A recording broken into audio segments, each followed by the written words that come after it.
لبيك اللهم لبيك لبيك لا شريك لك لبيك إن الحمد والنعمة لك والملك لا شريك لك. الحمد للہ رب العالمین والصلاة والسلام علی خاتم النبیین اما بعد فاعوذ باللہ من الشیطان الرجیم بسم اللہ الرحمن الرحیم الصلاة والسلام علیک یا رسول اللہ وعلی آلک واصحابک یا حبیب اللہ الصلاة والسلام علیک یا نبی اللہ وعلی آلک واصحابک یا نور اللہ.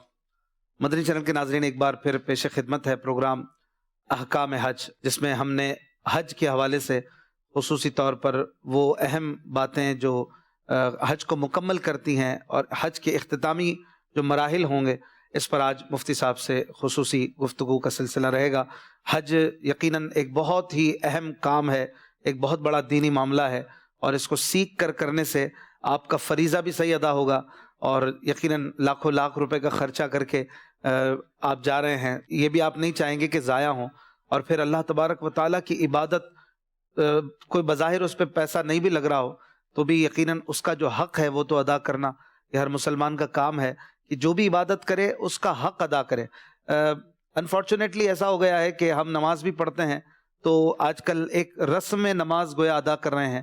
نماز پڑھ لی کہ بھائی فرض ہے، اب عادت ہو گئی ہے، پڑھ لیتے ہیں. نماز میں بے دھیانی بھی ہے، توجہ بھی نہیں ہے، ادھر ادھر کی سوچیں بھی ہیں، کوشش بھی نہیں ہوتی کہ ان کو دور کیا جائے. زکوٰۃ کا بھی معاملہ دیکھیں تو بس دیکھا دیکھی، جیسے والد صاحب دیتے تھے، دادا جان دیتے تھے تو وہی نکال لیا. باقاعدہ کوئی پلاننگ اور کوئی اس عبادت کا حق ادا کرنے کی کوشش نہیں کی جاتی ہے. روزے کا معاملہ دیکھ لیا جائے تو بھی سب جانتے ہیں کہ ہم سمجھتے ہیں صرف اور صرف بھوکا پیاسا رہ لیا تو روزہ پورا ہو گیا، حالانکہ جو روزے کا حق ہے وہ ہر مسلمان جانتا تو یہ ہے کم از کم کہ روزے کا حق یہ ہے کہ روزے میں کوئی بھی رب کریم کی نافرمانی نہ کی جائے، گالیاں نہ دی جائیں، جھوٹ نہ بولا جائے، غیبتیں نہ کی جائیں، اور روزے کی نورانیت کو بھی بچایا جائے. جیسے روزہ بچایا جا رہا ہے کہ حلق سے تو کچھ اترنے نہیں دیا جا رہا، لیکن ذہن و خیال میں رب تبارک و تعالیٰ کی یاد ہی نہیں ہے، تسبیح نہیں ہے، زبان پہ ذکر اللہ نہیں ہے، درود پاک نہیں ہے، اور الٹا گناہوں میں روزہ گزار رہے ہیں، تو یہ روزے کا حق ادا کرنا نہیں ہوتا. اسی طرح اگر دیکھیں تو حج کا بھی معاملہ کچھ اسی طرح مسلمانوں کا ہوتا جا رہا ہے. یوں کہیے کہ ایک تعداد ہے کہ جو حج کے ارکان میں ایسی ایسی غلطیاں کرتے ہیں، اور اگر انہیں سمجھایا جائے کہ بھائی اس غلطی سے آپ کا حج خراب ہو رہا ہے، آپ پر کفارہ آ رہا ہے، دم آ رہا ہے، آپ حج کی نورانیت کو خراب کر رہے ہیں جانتے بوجھتے، تو کہہ دیتے ہیں اللہ معاف کرے گا، اللہ تعالیٰ بخشنے والا ہے. اس طرح کے جوابات دے کر گویا ان علماء اکرام کی بھی ایک طرح سے بے حرمتی کر رہے ہوتے ہیں جو سمجھا رہے ہوتے ہیں. سمجھانے والے داعیوں کی بھی جو حوصلہ شکنی کر رہے ہوتے ہیں کہ اللہ تعالیٰ بخشنے والا تو ہے یقیناً، لیکن یہ سارے اصول، یہ قوانین، یہ ضابطے بھی اللہ کریم نے عطا کیے ہیں، اس کے رسول پاک صلی اللہ علیہ وآلہ وسلم نے عطا کیے ہیں کہ ہم نے حج کو کیسے کرنا ہے، سیکھ کر کرنا ہے، درست طریقے پر کرنا ہے، پراپر کرنا ہے. ہر چیز کا ایک ٹائم ہے، ہر چیز کی ایک باؤنڈری ہے، فریم ہے، لمیٹیشنز ہیں، اسی میں رہ کر یہ سارے کام کرنے ہیں. تو میرے پیارے حاجیوں، بالخصوص جو اسلامی بھائی ہیں، اسلامی بہنیں ہیں، اور تمام ہی ناظرین، اللہ پاک سب کو حاجی بنائے اور مقبول با ادب بار بار حاضریاں عطا فرمائے. جب بھی مکے مدینے جانا ہے تو اس کا حق ادا کرنے کی کوشش کریں. یہ لمحے زندگی میں بار بار آیا نہیں کرتے. قبلہ مفتی علی اصغر عطاری صاحب دامت برکاتہم العالیہ بھی ہمارے منچ پر تشریف لا چکے ہیں، اور آج ہم نے 8 چیزیں چھوڑی تھیں حج کے حوالے سے. حضرت نے 16 اسٹیپس بنا کر ایک آسانی کر دی ہے کہ حج میں یہ 16 کام کرنے ہیں، تو اس میں سے 8 جو ہیں وہ بیان فرمائے تھے. 8 جو ہیں وہ آج انشاءاللہ بیان کر کے یوں کہیے کہ حج کا تکملہ آج ہونے والا ہے. ایسا ہی ہے مفتی صاحب؟ ایسا ہی ہے. آج ہم کیا سنیں گے؟ کچھ سمری بتائیں گے کس کس حوالے سے ناظرین کو بیان کیا جائے گا؟ الحمدللہ رب العالمین والصلاة والسلام علی سید الانبیاء والمرسلین، اما بعد فاعوذ باللہ من الشیطان الرجیم، بسم اللہ الرحمن الرحیم. دیکھیے، سب سے پہلے تو آج ہم نعت کے بعد جائیں گے عبداللہ بھائی کی طرف. اچھا. اور ان کا جو موضوع ہے اس کی طرف چلیں گے. پھر پہلے لیں گے آج ہم پریزنٹیشن. اچھا. اور پریزنٹیشن کے بعد پھر کچھ ذکر مدینہ کریں گے. اچھا، آج ہی ذکر مدینہ بھی انشاءاللہ آج ہی ہوگا. اور پھر ہمارے حجاج کرام بھی ساتھ ہیں. اچھا، ہمارے ساتھ یہ یہاں پر حجاج کرام موجود ہیں ماشاءاللہ، ان کی بھی تکریم کریں گے اللہ نے چاہا۔ آج آثار حرمین طیبین بیان ہوں گے کہ نہیں؟ مدینہ منورہ یہ پورا جو ہے نا وہ آثار ہے۔ اچھا، اس کی کچھ معلومات بھی دیں گے آج انشاءاللہ۔ انشاءاللہ۔ مدینہ منورہ میں کیا کیا زیارتیں ہیں ان کی بھی خاص امید ہے کہ آپ کو باتیں سننے کو ملیں گی، اور یاد مدینہ تو عاشقوں کی ایمان کو تازہ کرتا ہے، ان کی جانوں کو روح بخشتا ہے، تو ذکر مدینہ بھی کریں گے اور حج کی دعائیں بھی آئیے کچھ مل کر کرتے ہیں، امیر علیہ سنت کے مبارک اشعار پڑھتے ہیں، میں شرف پاتا ہوں انشاءاللہ۔ صلو علی الحبیب صلی اللہ تعالی علی محمد صلی اللہ علیہ وآلہ وسلم۔ حج کا شرف ہو پھر عطا، حج کا شرف ہو پھر عطا، یا رب مصطفیٰ، حج کا شرف ہو پھر عطا، یا رب مصطفیٰ، میٹھا مدینہ پھر دکھا، میٹھا مدینہ پھر دکھا، یا رب مصطفیٰ، حج کا شرف ہو پھر عطا، یا رب مصطفیٰ، دے دے طواف خانہ کعبہ پھر شرف، دے دے طواف خانہ کعبہ پھر شرف،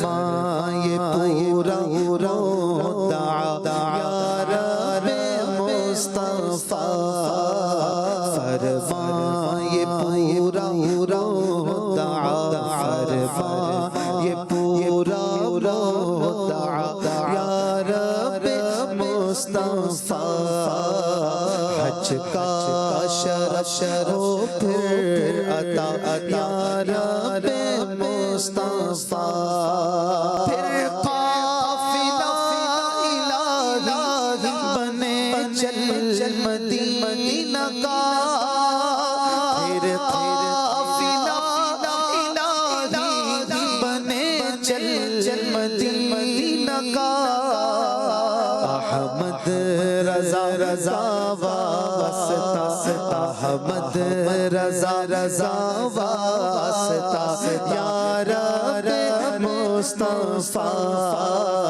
احمد رضا واسطہ، یا رب مصطفیٰ، حج کا شرف ہو پھر عطا، یا رب مصطفیٰ، سب اہل خانہ ساتھ میں ہوں کاش چش پڑے، سب اہل خانہ ساتھ میں ہوں کاش چش پڑے، سوئے مدینہ قافلہ، سوئے مدینہ قافلہ، سوئے مدینہ قافلہ، یا رب مصطفیٰ، حج کا شرف ہو پھر عطا، یا رب مصطفیٰ، مل جائے اب رہائی فراق مدینہ سے، مل جائے اب رہائی فراق مدینہ سے، ہو یہ کرم ہو یہ عطا، ہو یہ کرم ہو یہ عطا، یا رب مصطفیٰ، حج کا شرف ہو پھر عطا، یا رب مصطفیٰ، میٹھا مدینہ پھر دکھا، یا رب مصطفیٰ، تو بے حساب بخش دے عطار زار کو، تو بے حساب بخش دے عطار زار کو، تجھ کو نبی کا واسطہ، تجھ کو نبی کا واسطہ، یا رب مصطفیٰ حج کا شرف ہو پھر عطا، یا رب مصطفیٰ میٹھا مدینہ پھر دکھا، میٹھا مدینہ پھر دکھا، یا رب مصطفیٰ صلو علی الحبیب صلی اللہ تعالی علی محمد صلی اللہ تعالی علیہ وسلم۔ مدنی چینل کے ناظرین، پروگرام جاری ہے احکام حج قبلہ مفتی علی اصغر عطاری صاحب کے ساتھ۔ آج ہم انشاءاللہ تذکرہ مدینہ بھی کریں گے اور حج کے اہم ترین ارکان، اہم ترین مناسک، ان کی ڈیٹیلز پریزنٹیشن میں بھی بیان ہوگی۔ اور آج عبدالاحد بھائی بھی ہمیں بڑے اہم مشورے انشاءاللہ دیں گے۔ چلتے ہیں عبدالاحد بھائی کی طرف اور دیکھتے ہیں کہ آج ہمیں سفر کے بارے میں کیا مفید مشورے عنایت فرماتے ہیں۔ حاضر ہیں ہم، حاضر ہیں ہم۔ جی عبدالاحد بھائی۔ جی عبدالحد بھائی، سفر حج مکمل ہونے جا رہا ہے، یعنی ہمارے اس پروگرام کا، اور ایک بڑا ہی اہم ترین مرحلہ ہوتا ہے گھر کے لیے واپسی۔ اور ایئرپورٹ پر حاجیوں کے ساتھ بعض اوقات تو ان کی اپنی وجہ سے پریشانی کا سامنا کرنا پڑتا ہے، بعض اوقات نظام کی وجہ سے پریشانی کا سامنا کرنا پڑتا ہے۔ واپسی کی تیاری کیسے کی جائے، سامان، زمزم، دیگر چیزیں، نظام، کس ایئرپورٹ پر جانا ہے، کس جگہ نہیں جانا۔ عبدالحد بھائی، میں اپنا واقعہ شیئر کروں 2013 کا، کہ ہم لوگ فلائٹ تھی ہماری کوئی فجر کے بعد 7-8 بجے فلائٹ تھی، رات کو 2 بجے نکل گئے تھے۔ اچھا ہوا یہ کہ مولوی نے جو پرچہ بنا کر دیا، اس پرچے پر ایئرپورٹ کا نام غلط لکھ دیا۔ اچھا، یعنی ایئرپورٹ کے مختلف ایئرپورٹ ہے وہاں پہ نا، جدہ سے واپسی؟ جی جدہ سے واپسی تھی۔ ہاں ٹھیک ہے۔ اب جناب ہم جائیں اس جگہ، وہ کہے کہ بھی یہاں تو مصری لوگ آ رہے ہیں صرف، ٹھیک ہے، پاکستانی تو یہاں سے نہیں ہے۔ اب گھومیں پھریں، پھر کوئی بتائے کہ جناب آپ لوگ یہاں نہیں ہیں، مولم سے رابطہ نہ ہو، اور پھر بڑی مشکل سے جا کے پتہ چلا کہ ہمیں کہاں جانا ہے۔ ایسے بھی حالات پیدا ہو جاتے ہیں۔ میں عمرے سے واپسی آ رہا تھا ایک مرتبہ، پھر آپ کی فلائٹ ملی کہ نہیں واپسی کی؟ کیا نکل تو نہیں گئی؟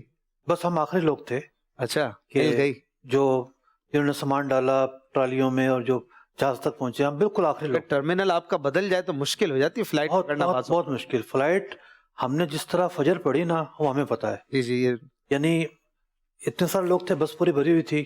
ہاں، جیسے ہی مسجد کے سامنے گاڑی رکی ہے، لوگوں نے دوڑ لگا دی، انشاءاللہ۔ اور وہاں سے پولیس والوں نے دوڑ لگا دی، کئی گاڑیاں چل پڑی۔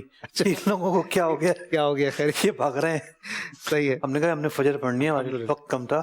یہ تو شکر ہے کہ آپ حضرات تھے کہ نماز کی وہ فکر کی، ورنہ ایسے بھی لوگ ہوتے ہیں کہ ان مبارک سفر میں بھی نمازوں کو قضا کر رہے ہوتے ہیں۔ اس کا بھی دھیان رکھنا ہے سفر میں، بالکل دھیان کہ آپ سفر میں ہیں، کسی بھی سفر میں نماز کو تھوڑا سا اور زیادہ مضبوطی سے پکڑنا ہوتا ہے۔ حج کے سفر میں تو اور زیادہ آپ کو خیال رکھنا ہے کہ آپ ٹریولنگ میں رہیں گے، نمازوں کی فکر آپ کو کرنی ہوگی۔ عمرے سے واپسی تھی ہماری، تو خیر حج میں تو مولم کی گاڑیاں ہوتی ہیں، جی، اور تو ایک پورا مضبوط نظام ہوتا ہے۔ تو عمرے میں ہر ایک نے اپنی کنوینس کا خود نظام کرنا ہوتا ہے۔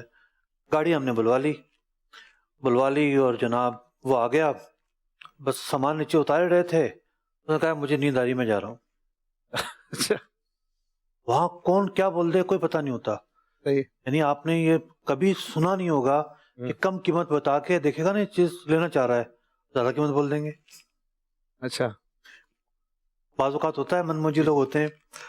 اب ہم تو پریشان، اب کیا ہوگا۔ اچھا ایئرپورٹ بھی ہمارا یمبو، جدہ کا ایئرپورٹ بھی نہیں، مکہ شریف سے جانا تھا۔ اچھا اچھا، اب باہر آئے تو 1000 ریال سے کم کو تیار نہ ہو۔ مطلب اتنے افراد تھے کہ 2 گاڑیاں میں چاہیے تھی، چھوٹی گاڑیاں 2 ہوں۔ تو پھر تھوڑا سا اور آگے گئے تو مدینہ کی آواز لگا رہا تھا ایک اللہ کا بندہ۔ تو چونکہ یمبو مدینہ منورہ سے قریب ہے، بیچ میں 200 کلومیٹر مدینہ منورہ سے، اس سے بات کی، کچھ مسافر بٹھا بھی چکا تھا، تو اس نے کہا ٹھیک ہے میں لے جاتا ہوں. ہم نے کہا بھائی فجر بھی ہم راستے میں پڑھیں گے. کہا ٹھیک ہے. تو یوں دوسری گاڑی والا بھی تیار ہوا, اور حالانکہ ہم نے جو ٹائم رکھا ہوا تھا کہ ہم نے, چونکہ یمبو ہم جا رہے ہیں, روٹ سے ہٹ کر ہے, گاڑی پنچر ہو سکتی ہے, خراب ہو سکتی ہے, تو ہم نے 3-4 گھنٹے کا جو سیف ٹائم ہے وہ رکھا ہوا تھا, کہ ورنہ تو ہمارے پاس دوسری گاڑی ملے گی نہیں. ایک ہوتا ہے مصروف شارع ہے, ایک کے بعد دوسرا آپشن آپ کے پاس آ جاتا ہے. تو بہت ساری چیزیں ایسی ہوتی ہیں ٹیکنیکلی طور پر جس کو آپ کو سامنے رکھنا ہوتا ہے. جی عبدالعاد بھائی, آپ زیادہ تجربہ کار ہیں. بس آپ سے تو کہاں تجربے کار ہے, سارا آپ کا ماشاءاللہ فیضان ہے. میں تو یوں کہوں گا کہ بہت کچھ میں نے الحمدللہ عز و جل آپ سے سیکھا ہے.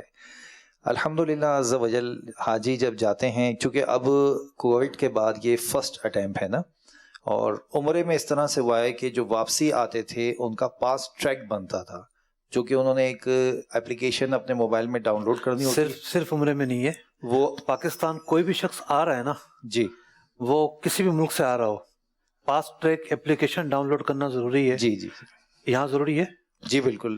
کیونکہ ہمارے فاسٹ ٹریک ڈاؤن لوڈ کریں گے. جی. اس کے بعد جب ان کا واپسی کا سفر ہوگا, انہیں جو دیکھیں گورنمنٹ کے جو حاجی ہیں ان کی تو لسٹ لگ جاتی ہے کہ بھائی یہ حاجی جو ہے نا یہ انشاءاللہ اتنے بجے بس میں آ جائیں, ان کی بس روانہ ہوگی. جو پرائیویٹلی ہوتے ہیں وہ کاروان لگا دیتے ہیں, لیکن ہر ایک نے پاس ٹریک جو ہے وہ اپلیکیشن ڈاؤن لوڈ کر کے اس میں اپنا پاس ٹریک خود ایشو کرنا ہوتا ہے. اور وہ پاس ٹریک کیوں ضروری ہے, میں عمرے کا ایک واقعہ بیان کر دیتا ہوں کہ جب وہاں ایئرپورٹ پہ پہنچے مدینہ المنورہ میں, تو کافی سارے لوگ تھے جن کے پاس ٹریک کا پتہ ہی نہیں تھا, کیونکہ شروع تھا, بالکل رجب کے مہینے کی بات تھی. تو انہوں نے پوچھا کہ بھئی یہ کیا ہوتا ہے, ہمیں تو نہیں پتا کچھ. تو بہرحال وہاں کچھ اسٹاف تھا دوسرا, تو کہا بھئی ان کے پاس چلے جائیں, یہ آپ کو بنا دیں گے. تو وہ کھٹ کھٹ کر کے بنائیں, کچھ پتہ ہی نہیں کہ کیا ہوگا. جب بنا لیا, پر پرسن 50 ریال دے دیجئے. اللہ. تو اب وہ ٹینشن کہ بھئی یہ کس چیز کے 50 ریال, ہمیں تو پتہ نہیں تھا کیا ہے کیا نہیں ہے. تو وہاں اس طرح بھی کیسز ہوتے ہیں. تو میں مشورہ یہ دوں گا کہ پاس ٹریک واپسی میں سارے حاجی اپنے موبائل پہ ڈاؤن لوڈ کریں, اس میں جو چیزیں, اس میں ویزے کی پکچر. واپسی میں اب بھی ضروری ہے, اب ضروری ہے جی دوبارہ لگایا ہوگا. یعنی یہ گورنمنٹ کی ریکوائرمنٹ ہے کہ بھئی کوئی بندہ, کون بندہ آ رہا ہے اس کو چیک کیا جائے. جی. میرا خیال اسپیشلی ویکسین کے لیے, اور اس کے لیے میں جب ساری پابندی ہٹ گئی ہیں اس کو بھی ہٹنا چاہیے. بیچ میں تو ابھی تو نہیں تھا, میں بیرن سے آیا ہوں, میں بھی آیا ہوں, ہم نے تو نہیں دیکھا. وہ کوئی خاص قدم ہو گیا ہوگا آپ کے پاس. ٹھیک ہے, اچھا ابھی بیرن سے فلائٹ کا ہی نہیں دیکھا. بیرن سے واپسی ہوئی ہے, مدینہ منورہ سے بھی جب واپسی ہوئی تو دونوں جگہوں پہ کہا کہ پاس ٹریک. اچھا وہ تو میرے پاس اپلیکیشن تو ڈاؤن لوڈ تھی, لیکن مجھے کسی کی غلطی کی وجہ سے دوبارہ بنانا پڑا اکاؤنٹ. تو اس میں صرف جو اہم چیز ہوتی ہے وہ ہوتی ہے آپ کا جو ویزا, وہ ہے ویکسین کارڈ ہے. ویزا, باقی چیزیں تو ہوتی ہیں, پی سی آر, یعنی باقی چیزیں آپ کے پاس ہوتی ہیں. جی جی چاہتے کارڈ بھی ہوتا ہے آپ کے پاس, اس کا نمبر لکھ دیتے ہیں آپ. اچھا آپ کے پاس پاسپورٹ ہوتا ہے, اس کی تصویر آپ نے لے لی. تو ویکسین کارڈ جو ہے نا اسی کے اندر آپشن ہوتا ہے کہ آپ اس کی تصویر لیں. تو ویکسین کارڈ ہوگا, اس کی آپ تصویر لے لیں, وہ جا کے ڈیٹا بیس میں لے لیتا ہے اپنی. وہ پی سی آر کا ہوتا ہے مفتی صاحب. یہ ابھی جو ہے نا, جیسے اشفاق بھائی فرما رہے ہیں نا, جب سے ریٹرن پہ پی سی آر نہیں ہو رہا تو اس کی سختی تھوڑی سی نرمی کی طرف آ گئی ہے. جن کا ریٹرن پہ پہلے پی سی آر تھا, جیسے ابھی بیچ میں پی سی آر نہیں مانگ رہے تھے, لیکن حاجیوں سے اب پی سی آر کمپلسری ہو گیا ہے. کہ ایئرپورٹ سے جو مجھے کاروان والوں نے بتایا, 90 حاجی صرف اس وجہ سے گئے کہ ان کا پی سی آر درست نہیں تھا. صرف ان کے پی سی آر کی وجہ سے وہ ریٹرن ہوئے. کہ اب میں نے 2-3 مرتبہ میسج بھی کیا حاجیوں میں کہ پلیز اپنے پی سی آر کو چیک کریں, اس کو 72 گھنٹے سے زیادہ عرصہ نہ ہوا ہو, اس کو اچھے طریقے سے چیک کر لیں. اچھا بہت سے حاجی ہیں وہ ویکسین کرنے کے لیے گئے حاجی کیمپ میں, انہوں نے 4 دن پہلے ویکسین کرائی تو 4 دن پہلے ہی پی سی آر کا جو ہے نا اپنا وہ سیمپل دے دیا. پتہ چلا اس کی رپورٹ آ گئی 73 گھنٹے پہلے آ گئی, 74 گھنٹے پہلے آ گئی, تو وہ قابل قبول نہیں ہوتی. یہ بھی ایک ذہن میں رکھیں. پھر خاص طور پہ جو آپ نے بیگ اور سامان کے بارے میں, پاس ٹریک میں یہ بھی ہے کہ ابھی سے اپلیکیشن ڈاؤن لوڈ کی جا سکتی ہے, ٹھیک ہے نا, اس کو بھرا بھی جا سکتا ہے. اچھا ایک پرابلم اس کے اندر یہ ہوتی ہے ابھی بھرنے میں, یعنی آپ 2 دن پہلے بھر لیں کہ وہ پوچھتا ہے کہ آپ کی فلائٹ کتنے بجے ہے, پاکستان میں کتنے بجے لینڈ کرے گی, کس ایئرپورٹ سے. یہ چیزیں چونکہ تبدیل ہو جاتی ہیں تو زیادہ قریب جب وقت ہو جب کرے. بس 12 گھنٹے پہلے کر لیں اپنا جو روانگی, مثال کے طور پر ٹائم شیڈول دے دیا گیا کہ اتنے بجے آپ نے پہنچنا ہے, تو اس سے 12 گھنٹے پہلے اس کو بنا لیں آرام سے, ایزی ہے, کوئی مشکل نہیں ہے. پھر حاجی اپنا بیگ پیک کرتے ہیں مفتی صاحب. اچھا اکثر حاجیوں کو یہ پتا ہوتا ہے کہ مجھے اتنے کلو وزن الاؤ ہے, اس کے باوجود وہ ایکسس وزن ڈالتے ہیں, ایکسٹرا بیگ بھی ایکسس رکھ لیتے ہیں. پھر ایئرپورٹ پر کیا ہوتا ہے, وہ جرا کرتے ہیں.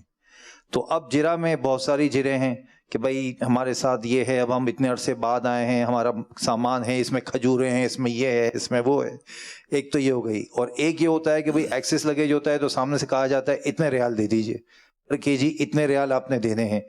تو جب وہ مانگتے ہیں تو پھر وہ دیے نہیں جاتے, پھر کچھ اور راستہ اختیار کیا جاتا ہے. تو یہ درست نہیں ہے. اتنے مقدس فریضے سے آ رہے ہیں, پھر آپ کسی اور راستے کی طرف جائیں. اپنے لگیج کو, میں نے تو تجربہ یہ دیکھا ہے مفتی صاحب کہ اپنے گھر کے پاس ہی کھجور والے تقریباً سب جگہوں پر ہوتے ہیں, اور وہ ویٹ کر دیتے ہیں. آپ بیگ لے جائیں, ان سے کہیں میرا بیگ ویٹ کر دیں, وہ ہاتھ ویٹ ہو جاتا ہے, اور اس کو لے کر پھر حاجی آج کل ایئرپورٹ پہنچے. ڈیجیٹل جو نا وہ کانٹے آئے ہوئے ہیں جی, وہ ہینگ کر کے چھوٹے اس طرح سے سے. جی بالکل ایسے, اور ہینگ اس پہ بیگ ہینگ کر لیں تو وہ ڈیجیٹل کانٹا جو ہے وہ بتا دیتا ہے کتنے ہیں. بالکل ایسے. میرے خیال میں کوئی 2-2.5 ہزار روپے کا ہوگا. یعنی پورے قافلے والوں میں ایک لے لیا جائے, سب کے کام آ جائے گا, کوئی مشکل نہیں اور ہے. ایک پاؤ وزن بھی زیادہ نہ رکھا جائے, بالکل نہ رکھا جائے, بہت دشواری ہو جاتی ہے, بہت پریشانی ہو جاتی ہے, آزمائش ہو جاتی ہے. اور بعض اوقات تو میں نے دیکھا ہے لوگوں کے بیگ کھلوائے جا رہے ہوتے ہیں, اور جیسے مثال کے طور پہ ایک ایئر لائن ہے سعودی ایئر لائن مثال کے طور پہ, تو اب اس میں 2 بیگ الاؤ ہیں 23 kg کے واپسی پر.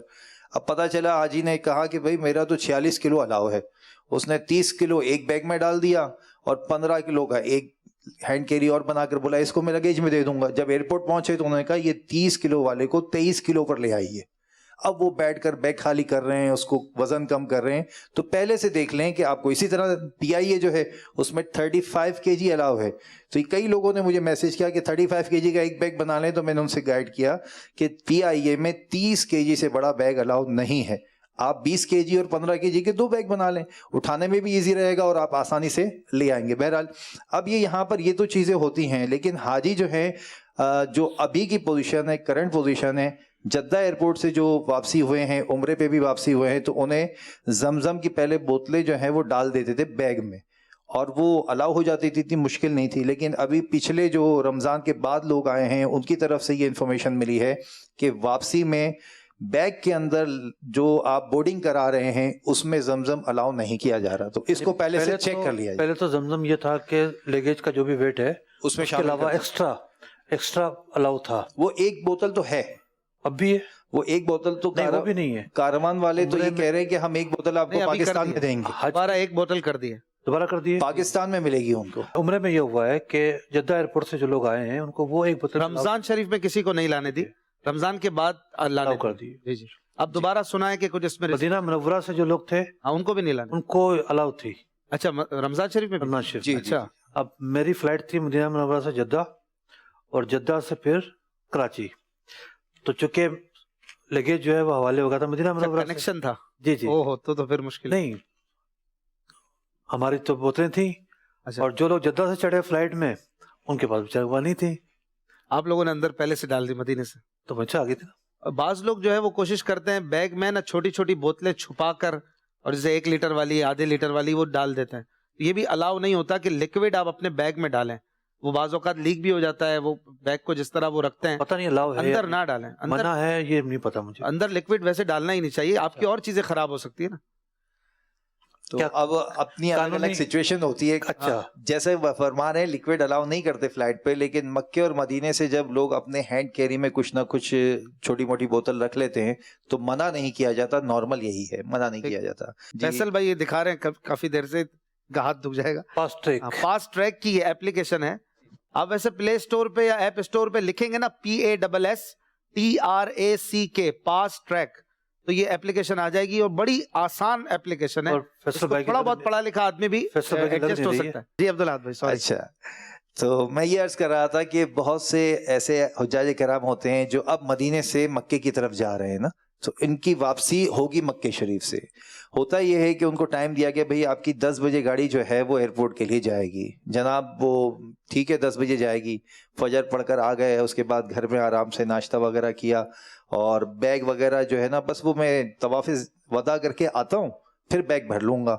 تو مفتی صاحب ایسا دیکھا گیا ہے کہ حاجی جو ہے وہ گئے ہیں طواف وداع کے لیے, اور جو گاڑی کے اندر 40 حاجی بیٹھے ہوئے ہیں نا وہ ان کو دعائیں دے رہے ہیں, یوں سمجھ لیں کہ وہ ان کا انتظار ہو رہا ہے کہ وہ آئیں گے تو بس پوری ہوگی، کیونکہ ان کو جو ایک پیپر ملا ہوتا ہے بس والے کو، اس میں جتنے نفر لکھے ہوتے ہیں اتنے نفر اس نے گننے ہوتے ہیں، یعنی افراد اتنے افراد جو ہے وہ انہوں نے کاؤنٹ کرنے ہوتے ہیں. اگر وہ پورے نہیں ہوتے تو وہ بس نہیں چلاتے، وہ ایک ایک بندہ کاؤنٹ کرتے ہیں. پھر آزمائش ہوتی ہے، کی ذمہ داری ہے. ان کی ذمہ داری ہے. لہٰذا یہ آپ ایسا یعنی نہ کریں. آپ نے بتا دیا کہ بھئی آپ نہیں آئے تو گاڑی نہیں چلے گی. تو آزمائش ہوگی نا، کتنے سارے لوگ پھر وہ پریشان سب دعائیں بھی دیں گے نا. تو اب اس میں ایسا ہے کہ میں مشورہ یہ دیتا ہوں عموماً کہ آپ فجر پڑھنے گئے ہیں ماشاءاللہ وہیں طواف وداع بھی کر لیں. اور ویسے آپ نے مسئلہ تو پہلے فرمائی دیا ہے کہ طواف الزیارہ کے بعد کوئی بھی ایک نفلی طواف کر لیا، آپ کا واجب تو ادا ہو ہی گیا ہے. لیکن پھر بھی آپ چاہتے ہیں بہتر یہ آخری کام یہ کریں تو نماز فجر پڑھنے گئے، اسی وقت طواف وداع کرتے ہوئے آ جائیں اور پھر 10 بجے اپنی گاڑی میں بیٹھ جائیں. بیگ کی پیکنگ ایک ایسا کام ہے کہ بعض اوقات سامان رہ جاتا ہے، بندہ بھول جاتا ہے. بیگ تو ایک دن پہلے پیک کر کے بندہ ریلیکس ہو جائے، وزن بھی ہو جائے اس کا، کوئی فکر نہ ہو کہ اٹھا کے بس رکھنا ہے. اب تو یہ پھر یہ بھی ہو جائے نا کہ اگر کچھ جگہ ہے تو کچھ اور لینا ہے تو لے سکیں، جی، اور جگہ نہیں ہے کچھ کسی اور کے بیگ میں ایڈجسٹ کرنا ہے تو وہ بھی ہو سکتا ہے، کوئی مشکل نہیں ہے. تو یہ ایک 2-3 باتیں جو میں نے عرض کی. اسی طرح جو مدینہ شریف سے جاتے ہیں، ابھی جو کرنٹ سچویشن ہے اس میں مدینہ شریف سے فلائٹیں بہت شارٹ ہیں، کم ہیں. تو اب وہ کیا ہوتا ہے کہ مدینہ شریف کے ہوٹل سے حاجی کو جدہ کی طرف لے جایا جاتا ہے. وہ بائی بس جدہ جائیں گے 8 گھنٹے میں 10 گھنٹے میں، پھر جدہ سے وہ فلائٹ پہ اپنے ملک کی طرف جائیں گے. تو ہم مشورہ یہ دیتے ہیں کہ جب مدینے سے آپ کی بس جانے کا ٹائم دیا جائے اس میں تو بالکل تاخیر نہ کریں کہ ٹائم پیریڈ بعض اوقات شارٹ ہوتا ہے کہ یہ گاڑی وہاں پہنچتی ہے، جیسے آپ نے فرمایا آپ کی گاڑی بھی گئی تو بھاگا بھاگی ہو گئی تھی، تو اسی طرح ایسا یہاں پر بھی ہو سکتا ہے کہ آپ تھوڑا جلدی نکل جائیں، جو ٹائم دیا ہے اس ٹائم میں آخری حاضری دے لیں اور آخری حاضری دے کر اپنی بس پہ پہنچ جائیں اور بس آپ کو لے کے جدہ ایئرپورٹ جائے. کیونکہ مدینہ ایئرپورٹ تو قریب ہے، مدینہ شریف کا جو ایئرپورٹ ہے وہاں تو آدمی آدھے پونے گھنٹے میں پہنچ جاتا ہے، لیکن جدہ میں پہنچنے میں تقریباً 8 گھنٹے لگ جاتے ہیں. تو یہ بتائیے گا، چونکہ گروپ جا رہے ہوتے ہیں اسپیشلی تو سملر بیگز بھی ہوتے ہیں نا، کافی لوگوں کے سملر بیگز ہوتے ہیں تو وہ مل جاتے ہیں. پاکستان آنے کے بعد جو ہے وہ ڈھونڈنا دشواری ہو رہی ہوتی ہے کہ یہ کون سا میرا ہے کون سا کس کا. اسی طرح زمزم بھی سب کے سیم ہوتے ہیں. اب یہاں پر شرعی مسئلہ بھی بن جائے گا کہ کسی کا اٹھا لیا تو کیا ہوگا، یہ ایک الگ سوال ہوگا. لیکن اس کے لیے عبدالاحد بھائی کیا مشورہ دیں گے کہ کیا کریں آپ کے بیگز بھی بالکل ممتاز رہیں، آپ کو دور سے پتہ چلے بیلٹ پر کہ آپ کا ہی ہے، اور زمزم کے لیے بھی کیا کریں؟ اب تو لوگوں نے بیگ خرید لیے ہوں گے، یہ تو خریدتے وقت ایسا کلر سلیکٹ کیا جائے، خرید لیا تو اس پہ بھی نشانی لگ سکتی ہے نا. کلر کے علاوہ بھی قطرن کوئی بات قطرہ نے ہے. جی. اور ہم یہ کہتے ہیں کہ آپ اپنا موبائل نمبر پاکستان سے ہیں کسی ملک سے بھی ہیں اس بیگ کے اوپر پرماننٹ مارکر سے موبائل نمبر لکھ دیں. یہ آپ کا اگر اس پہ لکھا بھی رہا تو ایز سچ کوئی مذائقہ اس لیے نہیں ہے کہ کسی ملک میں بھی آپ سفر کریں گے تو یہ بیگ آپ ہی کا ہے اور آپ کے کام رہے گا انشاءاللہ.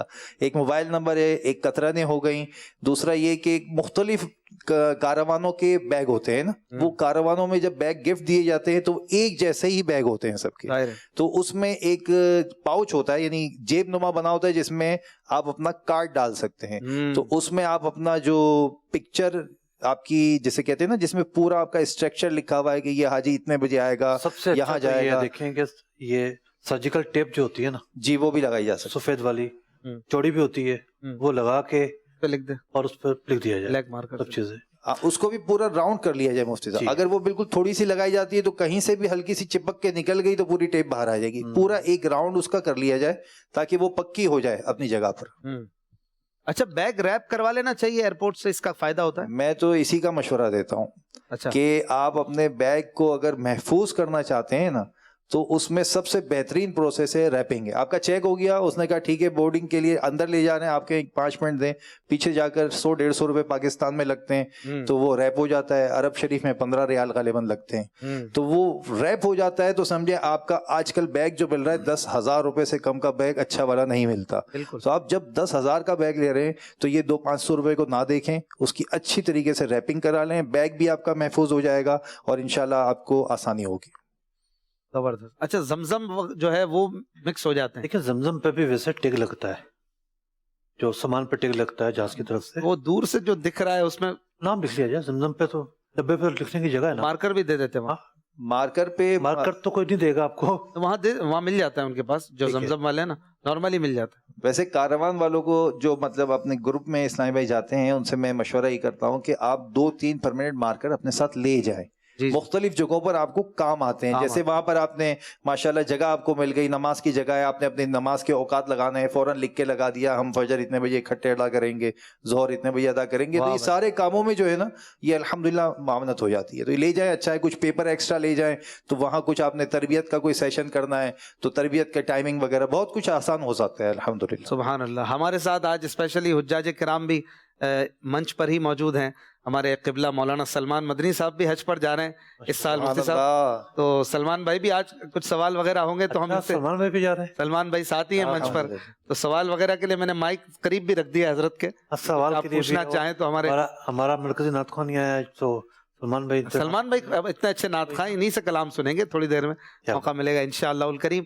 تو کھلے آنکھ صلی اللہ کون کرے گا، یہ بھی ان سے بھی پوچھ لیں گے کہ اتنے دنوں تک پھر کیا ہوگا ہمارے پروگرام کا انشاءاللہ. کچھ کالز لیجیے گا. جام نگر سے سگی اتار محمد ساجد اتار عرض کر رہا ہوں. ماشاءاللہ پروگرام احکام حج جاری و ساری ہے. پروگرام کے اندر مفتی صاحب کی آمد مرحبا. مفتی صاحب کی بارگاہ میں عرض ہے کہ ماشاءاللہ آپ کا یہ پروگرام بڑا ہی اچھا لگا، اور آج آپ کے پروگرام کا آخری دن ہے.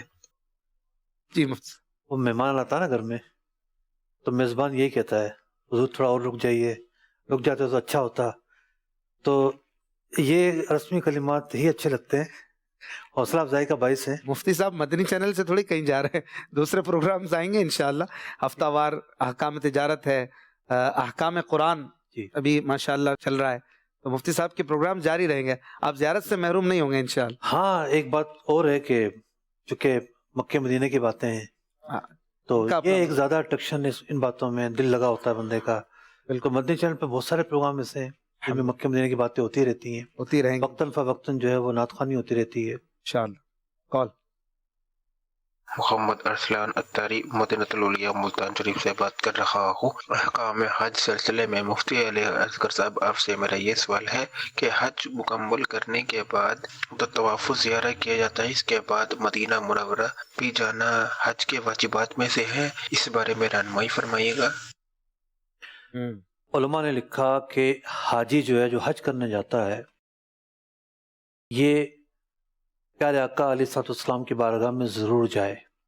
روزہ انور کی جو حاضری ہے قریب بواجب علماء نے قرار دی ہے. اور پھر بعض احادیث مبارکہ ہیں، پیارے آقا علیہ الصلوۃ والسلام نے ارشاد فرمایا کہ جس نے حج کیا اور میری زیارت نہ کی اس نے جفا کی، اللہ یعنی خلاف مروت کوئی کام کیا. تو عظیم سعادت ہے پیارے آقا علیہ الصلوۃ والسلام کی بارگاہ میں حاضری، اور اس حاضری سے کوئی بھی محروم نہ ہو. سبحان اللہ. اگلی کال. مفتی صاحب کی بارگاہ میں سوال یہ عرض ہے، اگر کوئی عمرے کا طواف کر رہا ہے یا حج کا جو طواف زیارہ کر رہا ہے، اس کے بعد عصر کا وقت ہے اور 2 رکعت پڑھنی ہے، تو کیا عصر کی نماز کے بعد وہ 2 رکعت پڑھ سکتا ہے؟ اس کے تعلق سے وضاحت بیان فرما دیں.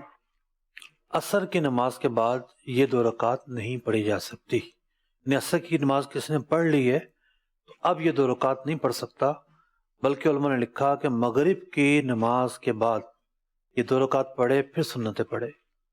اچھا سنتوں سے پہلے یہ پڑھ. جی ماشاءاللہ.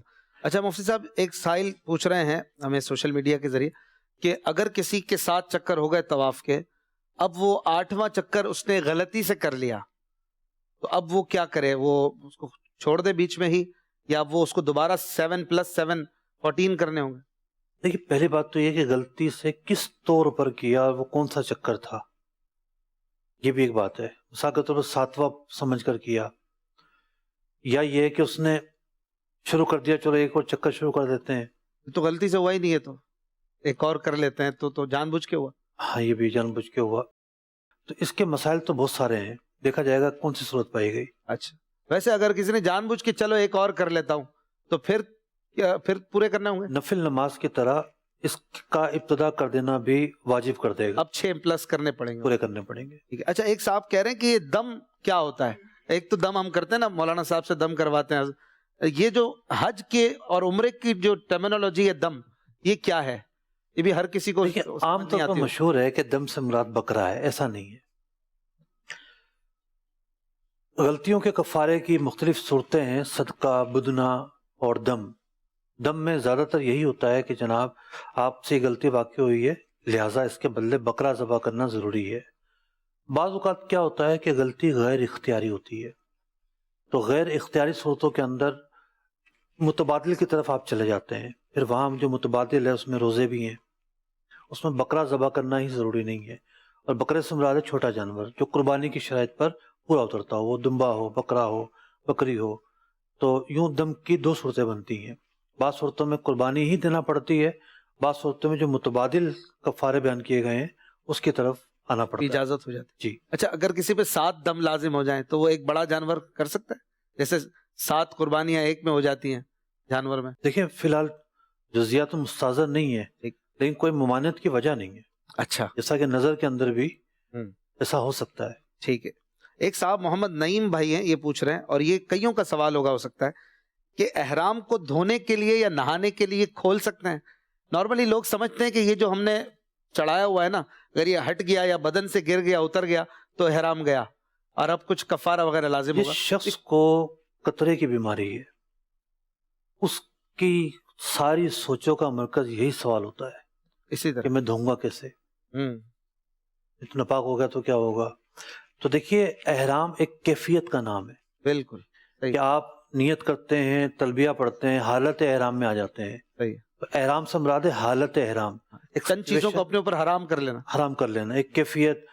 مرد کے لیے شرائط میں سے یہ ہے کہ آپ جو بغیر سلی چادریں پہنیں گے، سلا ہوا لباس نہیں پہنیں گے، دیگر پابندیاں بھی مرد و عورت دونوں پر آتی ہیں، تو اس میں یہ کہیں بھی نہیں ہے کہ احرام کی چادریں تبدیل نہیں ہو سکتی۔ پیارے آقا علیہ الصلوۃ والسلام آپ جب مکہ مکرمہ پہنچے، یعنی مکہ مکرمہ کی آبادی آج تو اتنی ہے کہ وہ علاقہ آج مکہ مکرمہ میں ہی ہے، جرول کا علاقہ، آپ نے وہاں بیر طوا کے پاس قیام فرمایا۔ اس کنویں کا ذکر ہم نے نہیں کیا تھا، اس کنویں کے پاس آپ نے قیام فرمایا، اور یہاں پر آپ نے غسل فرمایا، احرام کی چادریں بھی تبدیل فرمائی۔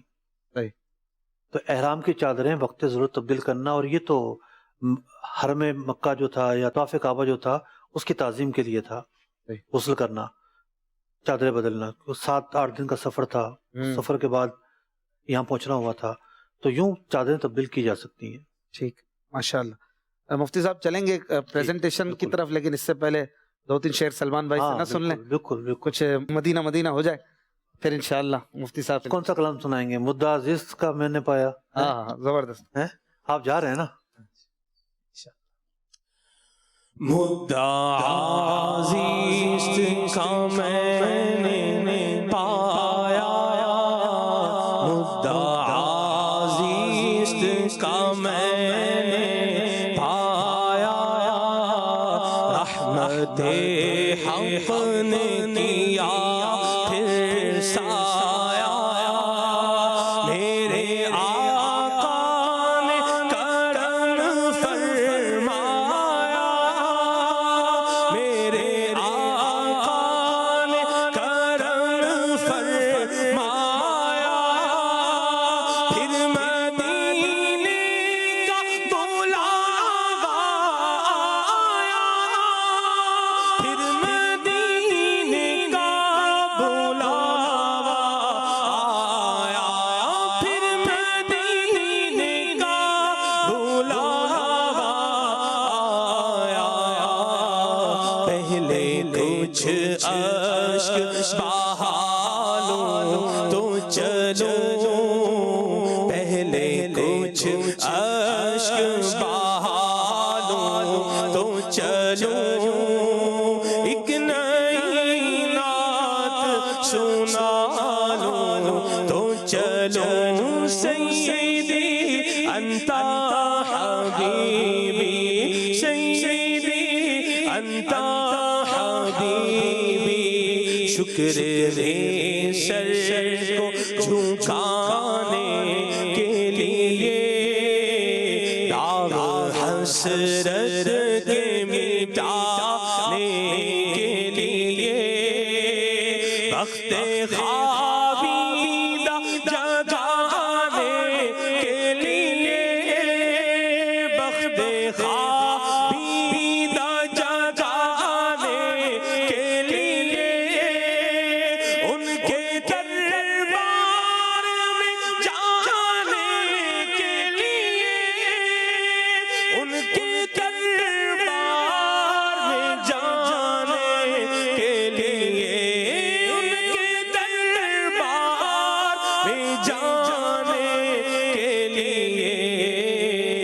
اپنی اوقات بنا لوں تو چلو، اپنی اوقات بنا لوں تو چلو، ایک نئی نعت سنا لوں تو چلو، سیدی انت حبیبی، سیدی انت حبیبی، ان کی مدحت میں ہے جینا میرا، ان کی مدحت میں ہے جینا میرا، کیسے ڈوبے گا سفینہ میرا، کیسے ڈوبے گا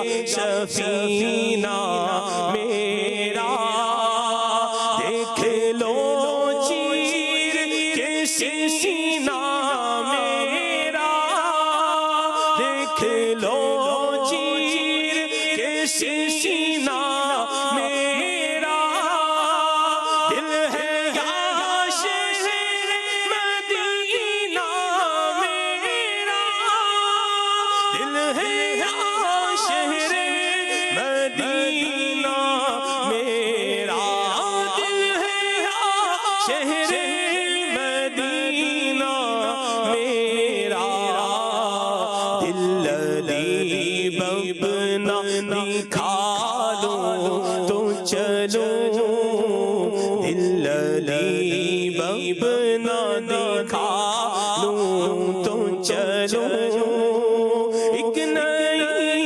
نعت سنا لوں تو چلو، سیدی انت حبیبی، سیدی انت حبیبی۔ چلتے ہیں مفتی صاحب کی پریزنٹیشن کی طرف۔ حج کے اختتامی مراحل اور مسائل آج بیان کیے جائیں گے، توجہ کے ساتھ ان کو سماعت فرمائیے۔ صلو علی الحبیب صلی اللہ علی محمد۔ حاضر ہیں ہم، حاضر ہیں ہم۔ پڑھتے ہیں کہ ایک حاجی جو ہے ایام حج میں 8 ذوالحجہ سے لے کر 13 ذوالحجہ تک کیا کیا مصروفیات انجام دے گا۔ ہم نے 8 تو پڑھ لی تھی، لیکن تھوڑا سا پیچھے سے چلتے ہیں جناب، آگے چلتے ہیں۔ 7ویں مصروفیت تھی ہماری بڑے جمرے کی رمی، یعنی 10 ذوالحجہ کو ایک جمرے کی رمی کرنی ہے۔ 3 جمرے ہوتے ہیں، 1 2 3، جو تیسرا ہے وہ بڑا جمرہ کہلاتا ہے، اور پہلے دن باقی 2 کا راستہ ہی نہیں ملے گا آپ کو، سارے لوگ تیسرے کی طرف جا رہے ہوں گے، تو تلاش کرنے کا کوئی مسئلہ نہیں ہوگا۔ جی آگے چلتے ہیں۔ جی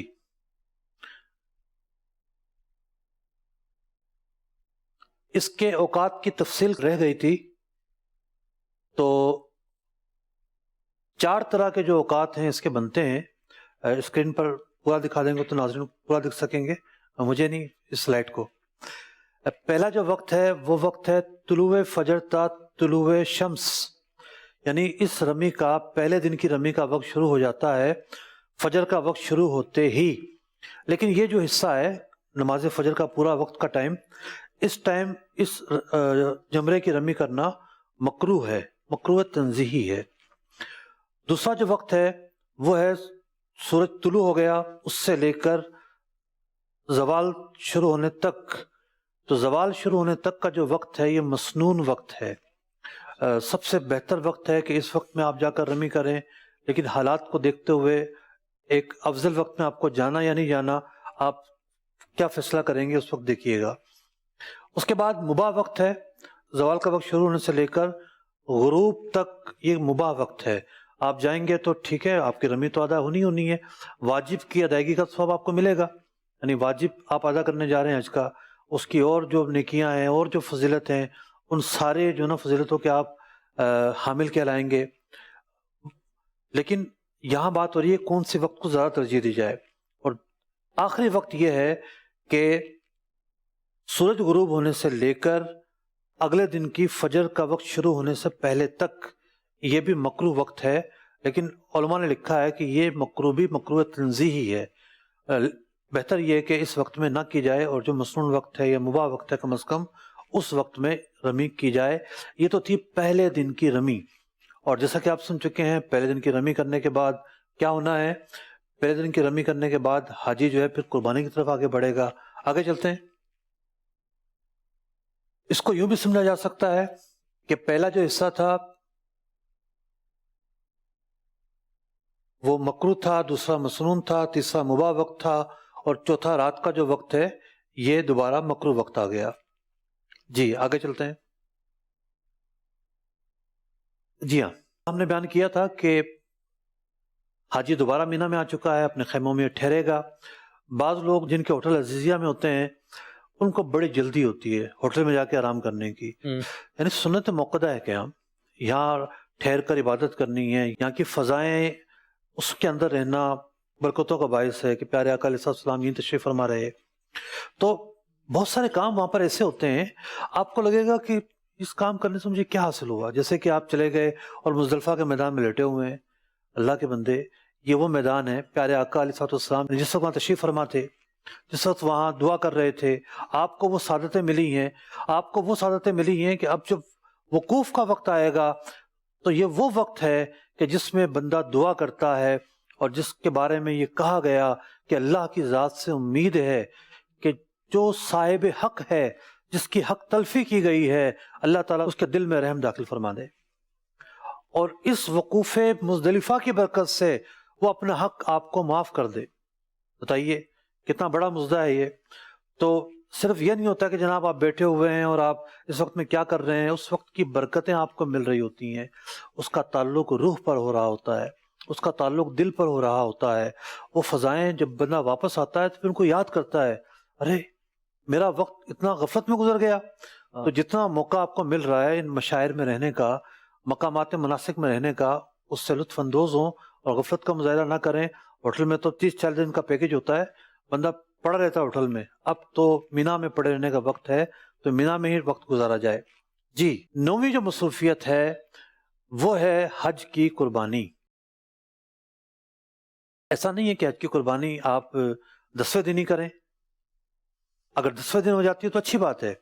بعض اوقات قربانی جو ہے کنڈیشنل ہوتی ہے کہ آپ کی پہلے رمی ہوگی پھر آپ کی قربانی ہوگی، کنڈیشنل تو ہر موقع پر ہے، تمتع کرنے والے کے لیے اور قران کرنے والے کے لیے۔ چونکہ افراد کرنے والے پر قربانی واجب نہیں ہے، اس لیے اس کے لیے 2 چیزیں کنڈیشنل ہیں کہ پہلے رمی ہوگی اس کی، اس کے بعد حلق ہوگا، ورنہ ان 3 چیزوں میں ترتیب واجب ہے کہ پہلے آپ کی رمی ہونی ہے، پھر آپ کی قربانی ہونی ہے، پھر آپ نے حلق کرنا ہے۔ تمتع اور قران والے کے لیے یہی واجب ہے۔ اب قربانی کا پتہ نہیں چل رہا، جس کو آپ نے قربانی کرنے کے لیے کہا تھا وہ آپ کو کہے گا کہ جو قربانی ہو گئی ہے، جلدی بھی نہ مچایا کریں۔ بعض اوقات اس کے لیے بھی کچھ پرابلمز ہوتی ہیں، وہ اس وقت قربانی نہیں کر رہا ہوتا، وہ بالفعل جھوٹ بول دیتا ہے جو ہو گئی اور نہیں ہوئی ہو تو اس پر بھی اتنا زیادہ پریشر نہ دیں کہ وہ کسی غلطی کا مرتکب ہو۔ اگر آپ کی قربانی رات کو ہو جاتی ہے، اگلے دن ہو جاتی ہے، تو کیا ایشو ہے اس میں؟ کوئی ایشو نہیں ہے، ہونے دیں۔ تاخیر ہو جاتی ہے، لاکھوں لاکھ لوگ وہاں پر جمع ہیں اور ہر چیز جو ہے وہ مینیج کرنا اتنا آسان نہیں ہوتا۔ تو یوں ایک حاجی کو بڑی جلدی ہوتی ہے کہ جناب میری قربانی ہو جائے تو میں حلق کرواؤں اور احرام سے باہر آؤں اور میں ریلیکس ہو جاؤں۔ یہ سب چاہ رہے ہوتے ہیں، ایک فطری تقاضا ہوتا ہے کہ مجھے جلدی ریلیکس ملنا نصیب ہو، لیکن اگر کسی وجہ سے جلدی ہوتی ہے تو شرعی تقاضے پورے کیے بغیر آپ نے حلق نہیں کرنا اور آپ نے جلدی نہیں مچانی۔ تو قربانی کرنا ہے تو حج تمتع کرنے والے پر اور حج قران کرنے والے پر یہ واجب ہے، اور افراد کرنے والے پر واجب نہیں ہے۔ جی آگے چلتے ہیں۔ قربانی کا وقت کیا ہے؟ جی 10 ذوالحجہ کی فجر کا وقت شروع ہونے سے لے کر 12 ذوالحجہ کے غروب سے پہلے پہلے آپ نے قربانی کرنی ہے، واجب ہے، اس وقت میں کرنا واجب ہے، اس بات کا خیال رکھنا ہے آپ کو۔ اچھا، اب وقت کا آغاز کہاں ہو رہا ہے جناب؟ مسنون جو وقت ہے وہ ہے 10 ذوالحجہ کو طلوع شمس کے بعد کرنا، 10ویں تاریخ کو کرنا سنت ہے۔ پیارے آقا علیہ السلام نے 100 اونٹ ذبح فرمائے، حضرت علی المرتضیٰ رضی اللہ تعالیٰ عنہ یہ اونٹ یمن سے لے کر حاضر ہوئے تھے۔ پیارے آقا علیہ السلام نے اونٹوں کو نہر فرمایا، میں ذبح کیا گیا، آپ نے نہر فرمایا تھا، تو 10واں دن تھا، تو 10واں دن مل جائے تو بہت اچھی بات ہے، اور زیادہ تر لوگ جو ہیں وہ 10واں دن فارغ ہو جاتے ہیں۔ 12 ذوالحجہ کے غروب سے پہلے پہلے یہ قربانی کرنا واجب ہے۔ رمی کے بعد قربانی ہو، قارن کے لیے، تمتع کرنے والے کے لیے یہ بھی واجب ہے۔ جی جناب، آگے چلتے ہیں۔ حجاج کرام بیٹھے ہیں، اگر ان چیزوں پہ کوئی سوال کرنا ہو تو کر سکتے ہیں۔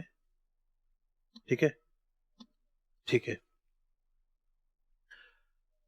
10ویں جو مصروفیت ہے ایک حاجی کے لیے وہ ہے حلق یا تقصیر کرنا۔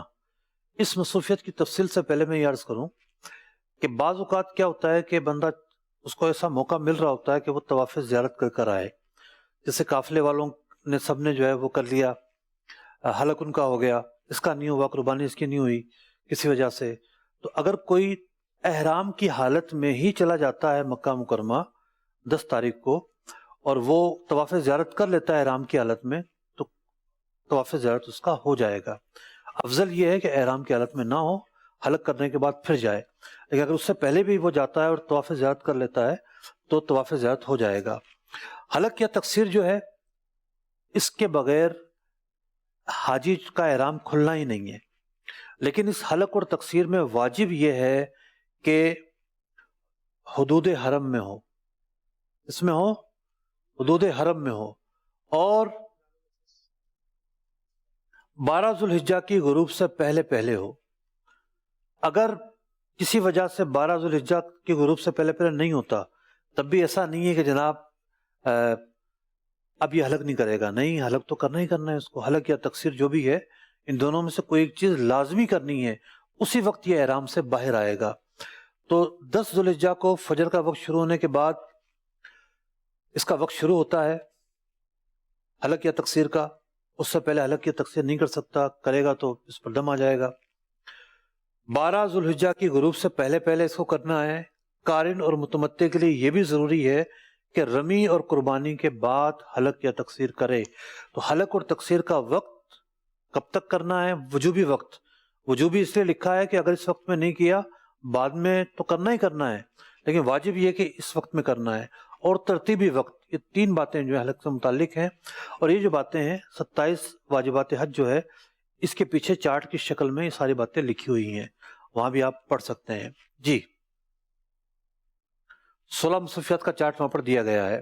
ایک اور ہماری طرف سے ایک پریزنٹیشن جاری ہوئی تھی، آسان حج۔ آسان حج میں بھی ساری تفصیلات موجود ہیں۔ جناب، 11ویں مصروفیت، حج کا دوسرا فرض، طواف زیارت ادا کرنا۔ ظاہر بات ہے اس کا جو وقت ہے 10 ذوالحجہ ہی کو اس کا وقت ہے، اس سے پہلے اس کا وقت شروع نہیں ہوتا، تو یہ حج کا دوسرا بڑا فرض ہے۔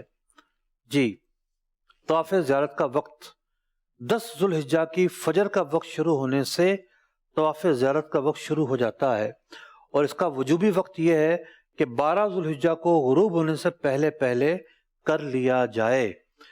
اگر نہیں کیا اس وقت میں تو اس کا مطلب یہ نہیں ہے کہ بعد میں نہیں کریں گے، بعد میں بھی کرنا ہوگا اگر نہیں کیا پہلے تو۔ اس کے بغیر بعض اعتبار سے احرام سے بندہ باہر نہیں آئے گا۔ حج کا ایک تو فرض ہے، حج پورا نہیں ہوگا، دوسری بات یہ ہے کہ عورتیں حلال نہیں ہوں گی جب تک کہ طواف زیارت نہ کر لیا جائے۔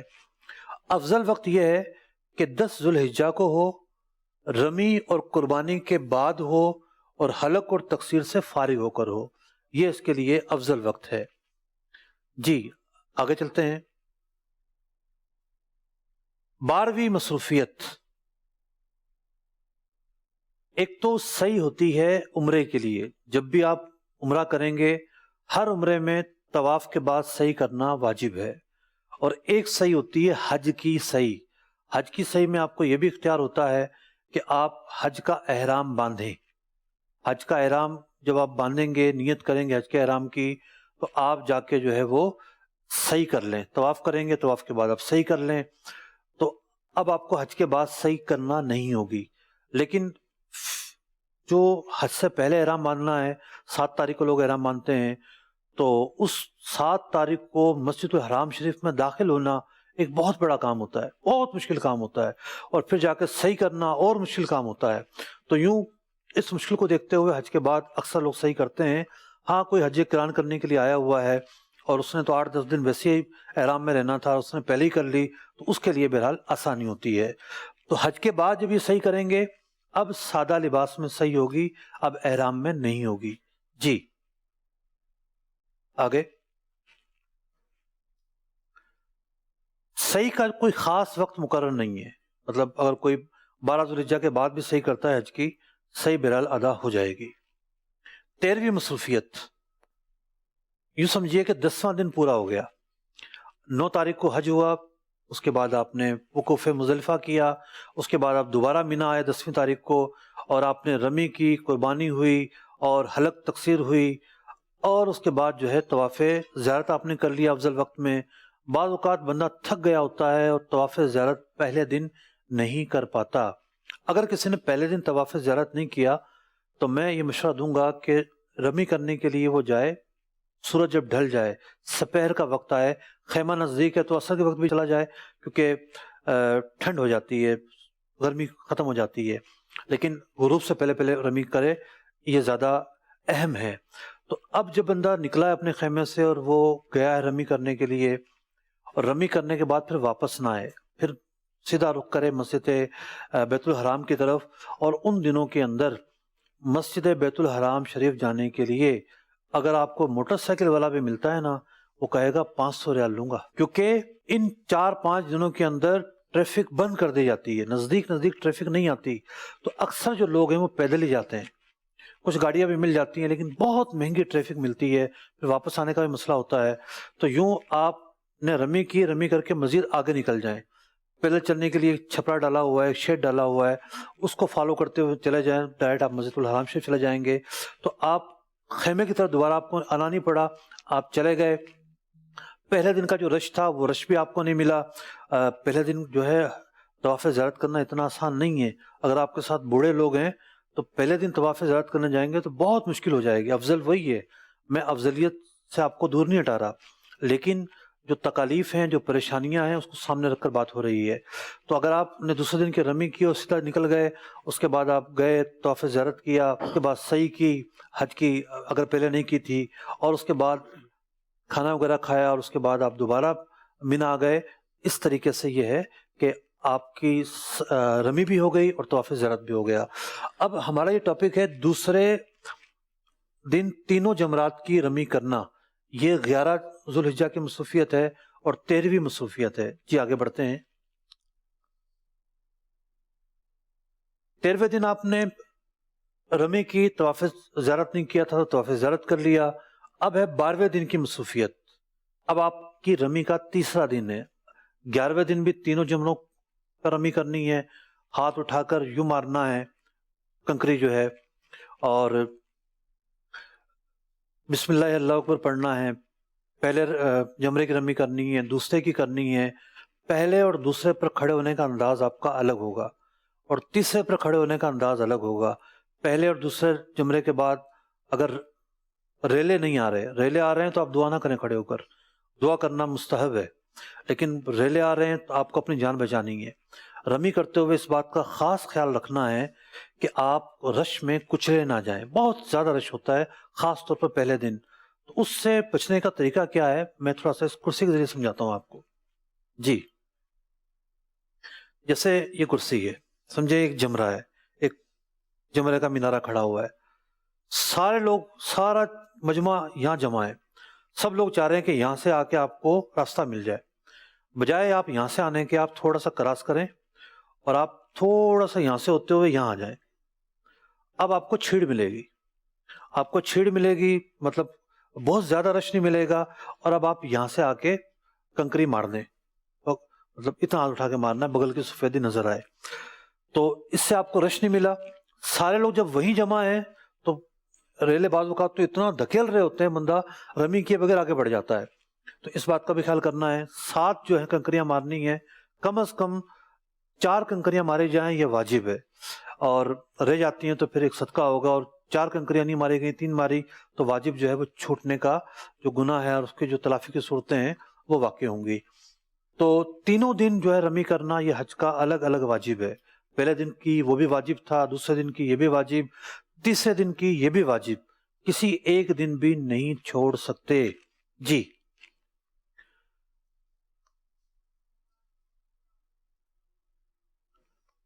جو پہلا دن تھا اس کا وقت کب ہے ہم نے سنا تھا. دوسرا اور تیسرا دن جو رمی کرنے کا وقت ہے اس کا وقت ظہر کی نماز سے شروع ہوتا ہے. ظہر سے پہلے فقہاء احناف میں کوئی گنجائش نہیں ہے کہ جناب رمی کا وقت شروع ہو جائے. تو اگر کسی کو ٹائم ملا بھی ہے تو امید ہے کہ پاکستانی لوگوں کو ٹائم نہیں ملے گا. دیکھیے وہاں پر جمع ہوتے ہیں امام شافعی کے ماننے والے بھی، امام مالک کے ماننے والے بھی، امام احمد بن حنبل کے ماننے والے بھی، اور امام اعظم ابو حنیفہ کے ماننے والے بھی. چاروں فقہ حق پر ہیں، اور چاروں جو فقہ کے عمل کرنے والے ہیں یہ اپنے اپنے امام کی پیروی کر رہے ہوتے ہیں. یہ بات میں اس لیے بتا رہا ہوں، آپ ایک ایسے ملک میں گئے ہیں جہاں مختلف اکائیاں جمع ہیں، جہاں مختلف یہ گلدستے جمع ہیں. اب جیسے مصر کے لوگ ہیں اکثر امام شافعی کے ماننے والے ہیں، شام کے لوگ ہیں ماشاءاللہ پکے سنی اور مولوی شریف کرنے والے امام شافعی کے ماننے والے ہیں. دعوت اسلامی کا ایک جامعہ ایسا بھی ہے اشفاق بھائی آپ کے علم میں ہوگا، کینیا میں، جہاں پر فقہ شافعی پڑھائی جاتی ہے. جی فقہ شافعی. ٹھیک ہے، تو کیونکہ وہاں کے رہنے والے شوافے ہیں، فقہ شافعی پڑھائی جاتی ہے. ساؤتھ افریقہ میں کتنے سے لوگ ہیں شافعی ہیں، دعوت اسلامی میں شافعی بھی ہیں، امام شافعی کے ماننے والے بھی ہیں، امام دیگر ائمہ کے ماننے والے بھی ہیں. تو یہ بات میں خاص یوں عرض کر رہا ہوں کہ فقہ حنفی میں اس بات کی گنجائش نہیں ہے کہ آپ 2 بال لے کے قطر لیں. تو وہاں صحیح سے فارغ ہوں گے اور کینچی والے آ جائیں گے کہ جی آپ کے 2 بال قطر دیتے ہیں ہم. یہ شوافے کے ہاں تو ہوگا، احناف کے ہاں نہیں ہے. جب تک آپ کے ربو سر کے بالوں کی تقصیر نہ ہو جائے یا حلق نہ ہو جائے ربو سر کے بالوں کا، نہ حلق کہلائے گا نہ تقصیر کہلائے گی. تو اسی طریقے سے کچھ اوقات ایسے ہوتے ہیں جو دیگر ائمہ کے نزدیک ہوں گے. تو بعض لوگ تو رات کو چلے جاتے ہیں جناب، پتہ نہیں وہ کس امام کے نزدیک ہے. اسی طریقے سے امام شافعی کے ماننے والے، کسی اور امام کے ماننے والے ممکن ہے وہ دوسرے دن کی رمی، تیسرے دن کی رمی دن کو ہی کر رہے ہوں گے. جی جی صبح صبح. یہ رحمت ہے، اس وسعت نے رحمت دی نا، بالکل جگہ کشادہ ہو گئی. ٹھیک ہے، لیکن فقہ حنفی کے ماننے والوں کے لیے ضروری ہے کہ دوسرے دن کی رمی ظہر کا وقت شروع ہونے کے بعد کریں گے، اور اگلی رات کا فجر کا وقت شروع ہونے سے پہلے تک اس کا وقت ہے، لیکن غروب کے بعد یہ رمی کرنا مکروہ ہے. تو یہ جو دن کا جو وقت ہے اس میں آپ نے رمی کرنی ہے. دوسرے دن کا اور تیسرے دن کا جو وقت ہے یہ سیم ہے. جی 15ویں مصروفیت، 12ویں دن کی رمی کرنے کے بعد آپ چاہیں تو واپس آ سکتے ہیں، اور اکثر لوگ واپس آ جاتے ہیں. لیکن 13ویں دن کی رمی کرنا بھی مستحب ہے، افضل ہے. بعض صورتوں میں مطلقاً افضل تو ہے ہی، اکثر صورت یعنی مطلقاً افضل تو ہے ہی، لیکن اگر کسی کو رات ہو جاتی ہے تو علماء نے لکھا کہ اب جانا، واپس جانا معیوب ہے. یعنی 12ویں کا دن گزرا، اگلے دن کی رات آ گئی تو بہتر ہے، یعنی موقع ہو گیا کہ رمی کر جائیں 13ویں کی. اور اگر دن نکل آتا ہے تو پھر واجب ہو جائے گا کہ رمی کے بغیر آپ نہیں جا سکتے. اب 13ویں کی جو رمی ہے 16واں ہمارا 16ویں مصروفیت ہے، آخری مصروفیت ہے. جی اس کا جو وقت ہے وہ تھوڑا الگ ہے کہ فجر کا وقت شروع ہونے سے اس کا وقت شروع ہو جاتا ہے اور سورج غروب ہونے پر وقت ختم ہوگا، لیکن صبح سے زوال تک اس کا جو وقت ہے یہ مکروہ ہے. صبح سے زوال تک نہیں کریں گے بلکہ ظہر سے لے کر مغرب تک یہ رمی کرنی ہے، اور یہ رمی ہے 13ویں دن کی رمی. 16ویں جو مصروفیت ہے یہ ہے طواف وداع. کسی نے طواف زیارت کیا اور طواف زیارت کرنے کے بعد کوئی بھی طواف کر لیا تو اس کا طواف وداع ادا ہو جائے گا. جو آفاق سے حاجی آئے ہوتے ہیں ان کے لیے طواف وداع جو ہے واجب ہے. جی اچھا، یہ جو 13 کی رمی ہے، 13ویں کی رمی کسی پہ واجب بھی ہو جاتی ہے؟ دن اگر کسی کا نکل آتا ہے وہیں مینا میں تو اس پر واجب ہو جاتی ہے. ٹھیک ہے، اور بقیہ کے لیے یہ لازمی نہیں ہے؟ اگر کوئی رات ہونے سے پہلے چلا گیا تو جا سکتا ہے، رات ہو جاتی ہے تو پھر موقت ہو گیا، یعنی مایوب کھڑا رہے کر کے جائے. ٹھیک. ہار بھی ہیں جناب، اس سے پہلے کہ ذکر مدینہ شروع ہو اگر ہار بھی لے آئیں، اشفاق بھائی بھی ہیں، اور سبحان اللہ آ جائیں فیصل بھائی، آپ لوگ بھی آ جائیں ماشاءاللہ. ایک رو پکڑ لیتے ہیں. امیر علیہ سنت نے حاجیوں کے لیے کچھ نصیحتوں بھرا صحرا لکھا ہے. واہ، باہر بنا دیں تو پھر وہ اشعار بھی سن لیتے. کیا بات ہے. حج کا پائے گا شرف سلمان یہ امید ہے. حج کا پائے گا شرف شرف شرف سلمان یہ امید ہے گنبد خضرا کی دید کی بلا شک عید ہے گنبد خضرا کی دید کی بلا شک عید ہے حج پائے گا شرف شرف شرف سلمان یہ امید ہے حج حج حج آ جائیں سہرا رہ جائے جی جی سبحان اللہ مبارک جی سلمان بھائی کو شعر سنا دیں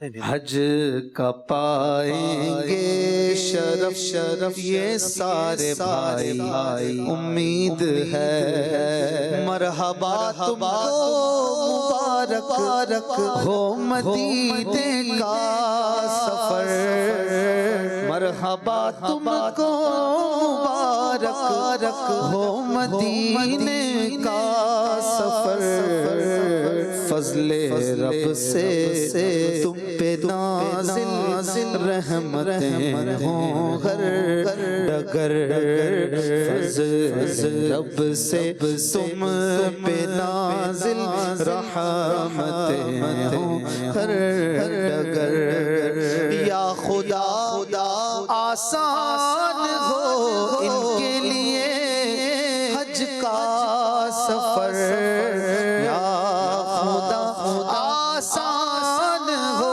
ان کے لیے حج کا سفر ذوق بڑھتا ہی رہے ان کا خدا بغبر ذوق بڑھتا ہی رہے ان کا خدا بغبر رونے والی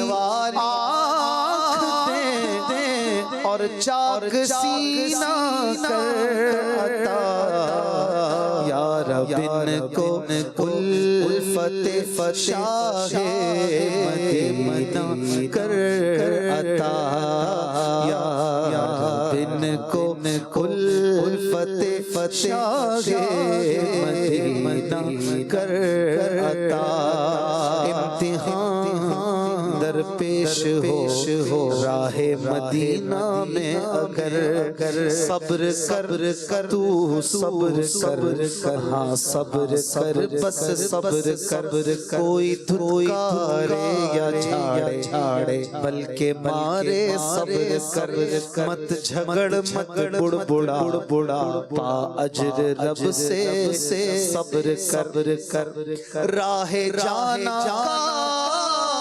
ہر ایک کانٹا بھی گویا پھول ہے راہ جانا ہر ایک کانٹا بھی گویا پھول ہے جو کوئی شکوہ کرے اس کی یقیناً بھول ہے جو کوئی شکوہ اس کی یقیناً بھول ہے کرنا تم اتار کے حق میں دعائیں مغفرت کرنا تم اتار کے حق میں دعائیں مغفرت اس جہاں میں عافیت ہو اس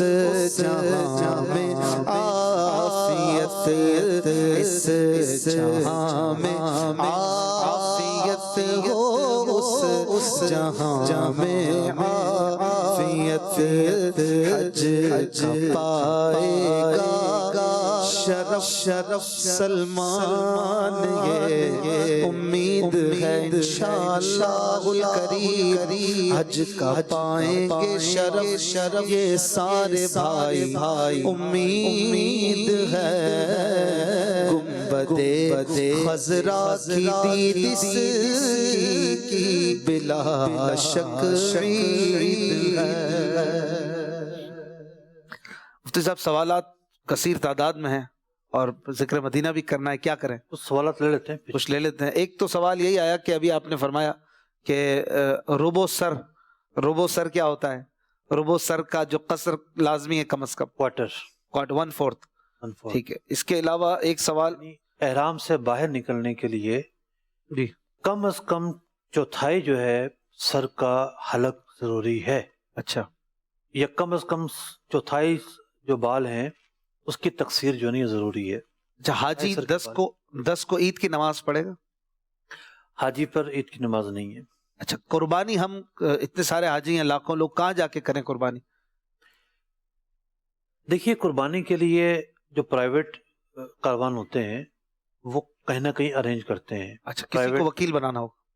مطلب وکیل بھی بناتے ہیں اور ظاہر بات اس سے سودا بھی کرنا ہے، ٹھیک، تو مختلف وینڈر مل جاتے ہیں وہاں پر، تو اپنے کاروان کے جو ذمہ دار ہیں ان کے ذریعے اپروچ کرنا ہوتا ہے۔ ٹھیک، ویسے تو گورنمنٹ بھی قربانی کرتی ہے، لیکن ایشو یہ ہے جس طرح کہ میں نے عرض کیا کہ فقہ حنفی کے جو ماننے والے ہیں وہ اوقات کی بڑی پابندی کرتے ہیں کہ ہمارے مذہب میں ترتیب واجب ہے، ٹھیک، کہ پہلے جو ہے وہ رمی ہوگی، پھر قربانی ہوگی، پھر جو ہے وہ حلق ہوگا، ٹھیک۔ تو امام شافعی کے ہاں ایسا نہیں ہے، ترتیب واجب نہیں ہے، تو یوں وہاں اس بات کی اہمیت نہیں دی جاتی کہ جی ترتیب وقت کون سا ہو۔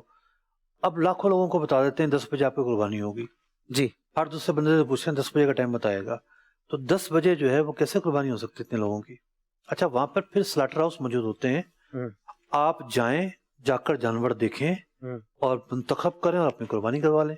تو یہ ہر کوئی تو یہ نہیں کر سکتا؟ نہیں کرنی چاہیے، کرنی چاہیے، کرنی چاہیے۔ کیوں عبداللہ بھائی، سلاٹر کس طرف ہوتے ہیں؟ اس میں نارملی کاکیا کا ایک علاقہ ہے جہاں سلاٹر ہاؤس موجود ہیں، اور مینار کی طرف بھی ہے، مینا کی طرف بھی ہیں، لیکن اس میں تھوڑی سی دشواری بعض اوقات ہو جاتی ٹھیک ہے۔ ہے۔ تو لوگ جو ہے کیا کرتے ہیں، جو ہمارا تجربہ ہے، جو کاروان کے تھرو جاتے ہیں وہ تو سب کی ایک ساتھ ہوتی ہے، وہ اس کو مینیج کرتے ہیں، لیکن جو پرائیویٹ کے ساتھ نہیں جاتے، گورنمنٹ اسکیم میں جا رہے ہوتے ہیں، تو 4-5 روموں کے لوگ اکٹھے ہو جاتے ہیں، وہاں جا کر آپس میں دوستیاں تو ہو ہی جاتی ہیں، مل جل کر ان میں سے جو 4 یا 5 افراد سمجھدار ہوتے ہیں، جو قربانی کی پہچان رکھتے ہیں، ان کو سلیکٹ کر کر ان کو وکیل بنا کر پھر وہ لوگ سب کی قربانی کی مینجمنٹ کرتے ہیں۔ نارملی اس طرح کرتے ہیں۔ عبداللہ بھائی نے بڑے آرام سے کہہ دیا جی کاکیا کا علاقہ وہاں ہوتی ہے، ہاں، مینا سے کاکیا جانا ٹھیک ہے کم از کم 15-20 کلومیٹر تو ہوگا جی، اس کے تقریباً 450-500 ریال لگتے ہیں۔ ٹھیک ہے۔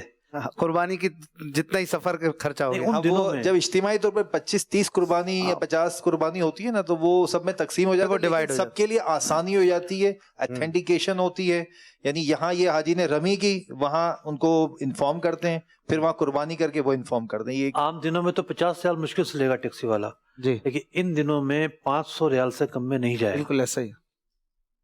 اچھا مفتی صاحب، عزیر صاحب کہہ رہے ہیں میں چین اسموکر ہوں، مجھے حج کرنا ہے، لیکن مجھے یہ فکر ہے کہ میں احرام کی حالت میں اسموک کیسے کروں گا، اس کے بغیر میں رہ نہیں سکتا، بقول ان کے ایک دن سگریٹ نہ پیوں تو مر جاؤں گا، حالانکہ ایسا نہیں ہوتا، ایک مبالغہ کر رہے ہیں۔ دیکھیے، تمباکو میں خوشبو ہو ضروری تو نہیں ہے، اچھا، ٹھیک ہے، لیکن بہرحال بچنا چاہیے۔ جب بندہ مقدس مقامات پر ہے، آپ کی سگریٹ سے کسی کو اذیت پہنچے، تکلیف پہنچے، دھواں اڑے، تو اس سے بچا جائے۔ اچھا، کسی کی قربانی 12 تک نہ ہوئی، 12ویں کے غروب تک حاجی کی، تو نارملی تو اگر یہاں کسی کی قربانی رہ جائے، 12 کی غروب آفتاب ہو جائے، تو اب تو قربانی نہیں ہے نا، اس کے بدلے بکری وغیرہ صدقہ کرنے کا حکم ہوتا ہے۔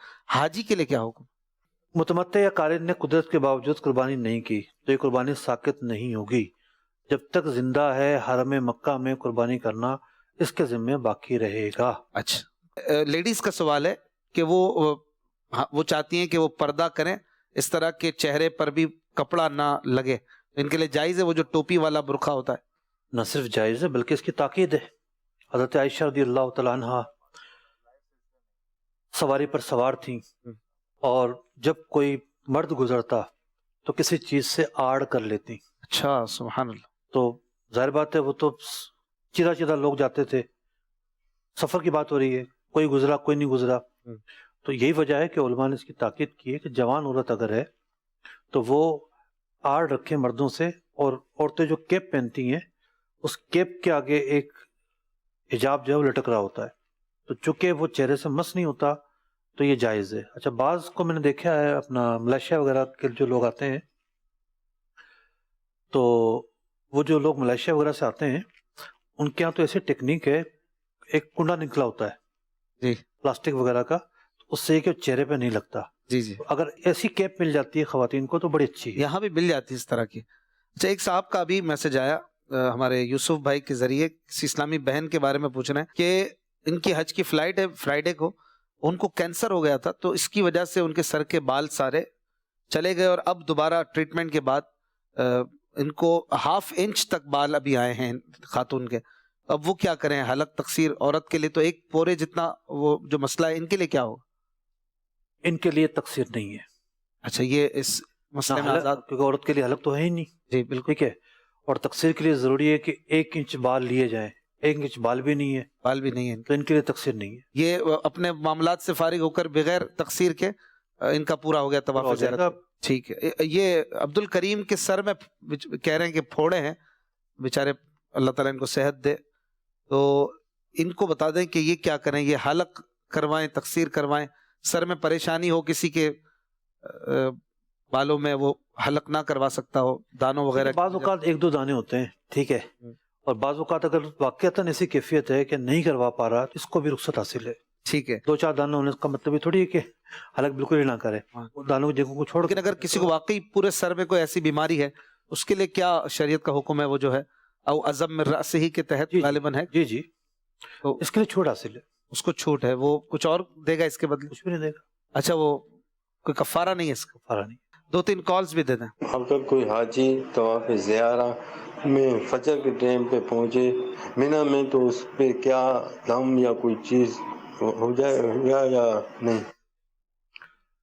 دیکھیے، سنت موقدہ کا ترک ہے کہ رات کا جو قیام ہے مینا کا سنت موقدہ ہے، اور یہ قیام اس سے رہ گیا ہے، نہیں رہنا چاہیے تھا، مینیج کرنا چاہیے تھا اوقات کو، دن کو چلا جاتا تو دم یا کفارہ نہیں ہوگا۔ ٹھیک، اگلی کال۔ ماشاءاللہ مفتی صاحب، بہت پیارا سلسلہ، اللہ پاک اس کی برکت عطا فرمائے اور اس کے صدقے ہمیں حج کی سعادت عطا فرمائے۔ ماشاءاللہ مفتی صاحب مدنی پھول عطا فرمائیے کہ حاجی کے لیے زبان کا استعمال جو ضروری ہے کہ اپنی زبان کو تر رکھے کسی وظیفے کے ساتھ، اور ضروری ہے کہ ایسی گفتگو سے بچے جو غیبت، چغلی یا کسی بھی انتشار کا باعث بنے۔ اس حوالے سے حاجیوں کے لیے کیا مدنی پھول ہیں، عطا فرما دیجیے۔ شفق بھائی، کون سی آیت مبارکہ؟ الحج اشہر معلومات، جی، فمن فرض فیہن الحج فلا رفث ولا فسوق ولا جدال فی الحج۔ قرآن پاک نے بطور خاص ممانعت کی ہے، حج کرنا ہے لیکن اس میں فسق کا کوئی کام نہیں کرنا، فضول کام نہیں کرنا، لڑائی نہیں کرنی۔ تو زبان کا غلط استعمال ہی جو ہے وہ لڑائی کی طرف راغب کرتا ہے اور تنازعات بھی ہوتے ہیں۔ تو چونکہ سفر حج میں آپ کی سب سے بڑی دولت ہے آپ کی توجہ، شیطان لاکھ چاہے گا کہ آپ اللہ کی طرف متوجہ نہ ہوں۔ بعض اوقات تو نیکی کے نام پر ایسا چاہے گا کہ یہ دیکھو غلط کام کر رہے ہیں، دیکھو آپ ان کو منع کر سکتے ہیں تو منع کرنا اعلیٰ درجے کی نیکی ہے، بعض صورتوں میں واجب ہے، لیکن ہر ایک طرف آپ متوجہ ہوں ضروری نہیں ہے۔ تو اپنی توجہ کو فوکس میں رکھنا ہے۔ آپ جتنا دن مکہ مکرمہ میں رہتے ہیں، مدینہ منورہ میں رہتے ہیں، درود پاک پڑھیں، ذکر و اذکار کریں، یاد الہی میں آپ کی جو ہے نا وہ زندگی بسر ہو، یا اوقات بسر ہوں، یاد رسول اللہ میں اوقات بسر ہوں۔ تو یوں اپنی توجہ کو بچانا سب سے بڑا ٹارگیٹ ہے آپ کے لیے۔ آپ طواف کر رہے ہیں، توجہ آپ نے بچانی ہے، آپ عرفات کے میدان میں ہیں، اللہ کی طرف توجہ رکھنی ہے آپ نے۔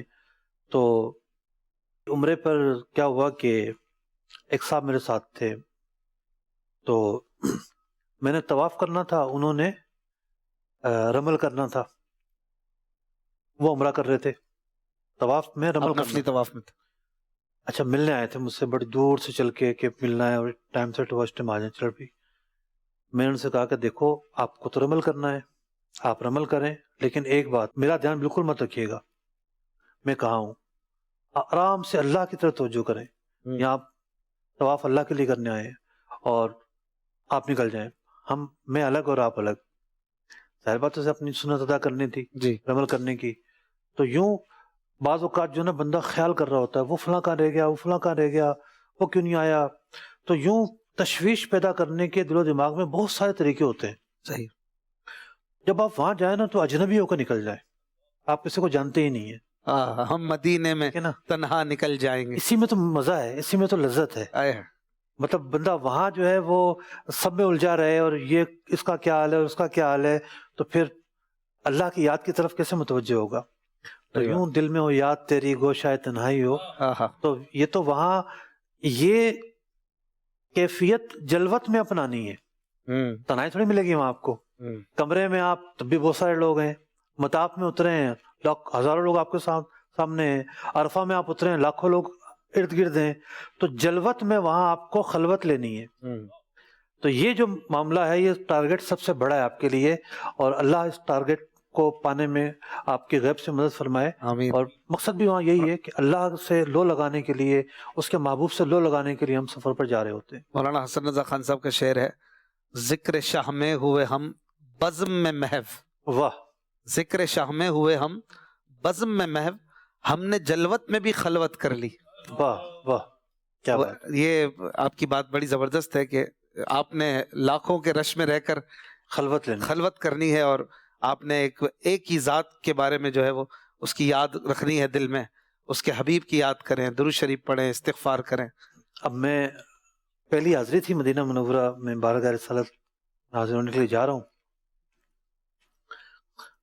اب ایک صاحب بڑے آگے ہاتھ میں بھی ملا لیا، وہ ایک بات پوچھنی ہے. تو اب میں کیا کہوں اسے، میں آگے چلا گیا.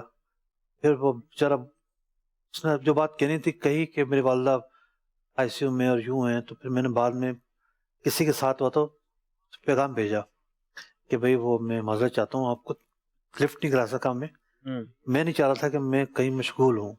تو یوں وہاں جلوت میں خلوت پانا بہت مشکل ہوتا ہے. جی جی. جو ان نون ہے ان کے لیے اتنا مشکل نہیں ہے. صحیح. لیکن بہت مشکل ہوتا ہے. جب آپ نے ابھی رمل کا ذکر کیا تو یہ رمل سنت ہے، کیسے ہوتا ہے؟ اس کا کوئی آسان لفظوں میں بتا دیں کیا ہے یہ؟ طواف میں رمل ہوتا ہے، ساتوں چکر میں طواف میں جو احرام کی حالت میں کیا جا رہا ہو. اور رمل جو ہے اصل میں تابع ہے استباء کے. ٹھیک. استباء جو ہے ساتوں چکروں میں ہے. تو دایاں کندھا کھولنا جو ہے نا استباء کہلاتا ہے. استباء ساتوں چکر میں ہے، رمل جو ہے پہلے 3 چکروں میں ہے. 3 چکروں. تو رمل میں قدر تیز چلنا ہوتا ہے، چھوٹے چھوٹے قدم لے کر چلنا ہوتا ہے، سینہ تان کے چلنا ہوتا ہے. اور یہ ہم اس سنت کو ادا کر رہے ہیں جو پیارے آقا علیہ الصلوۃ والسلام نے فرمائی کہ جب کفار وہاں موجود تھے، مشرکین مکہ موجود تھے، آپ کو یہی حکم ہوا کہ آپ اس انداز پہ جو ہے طواف کریں.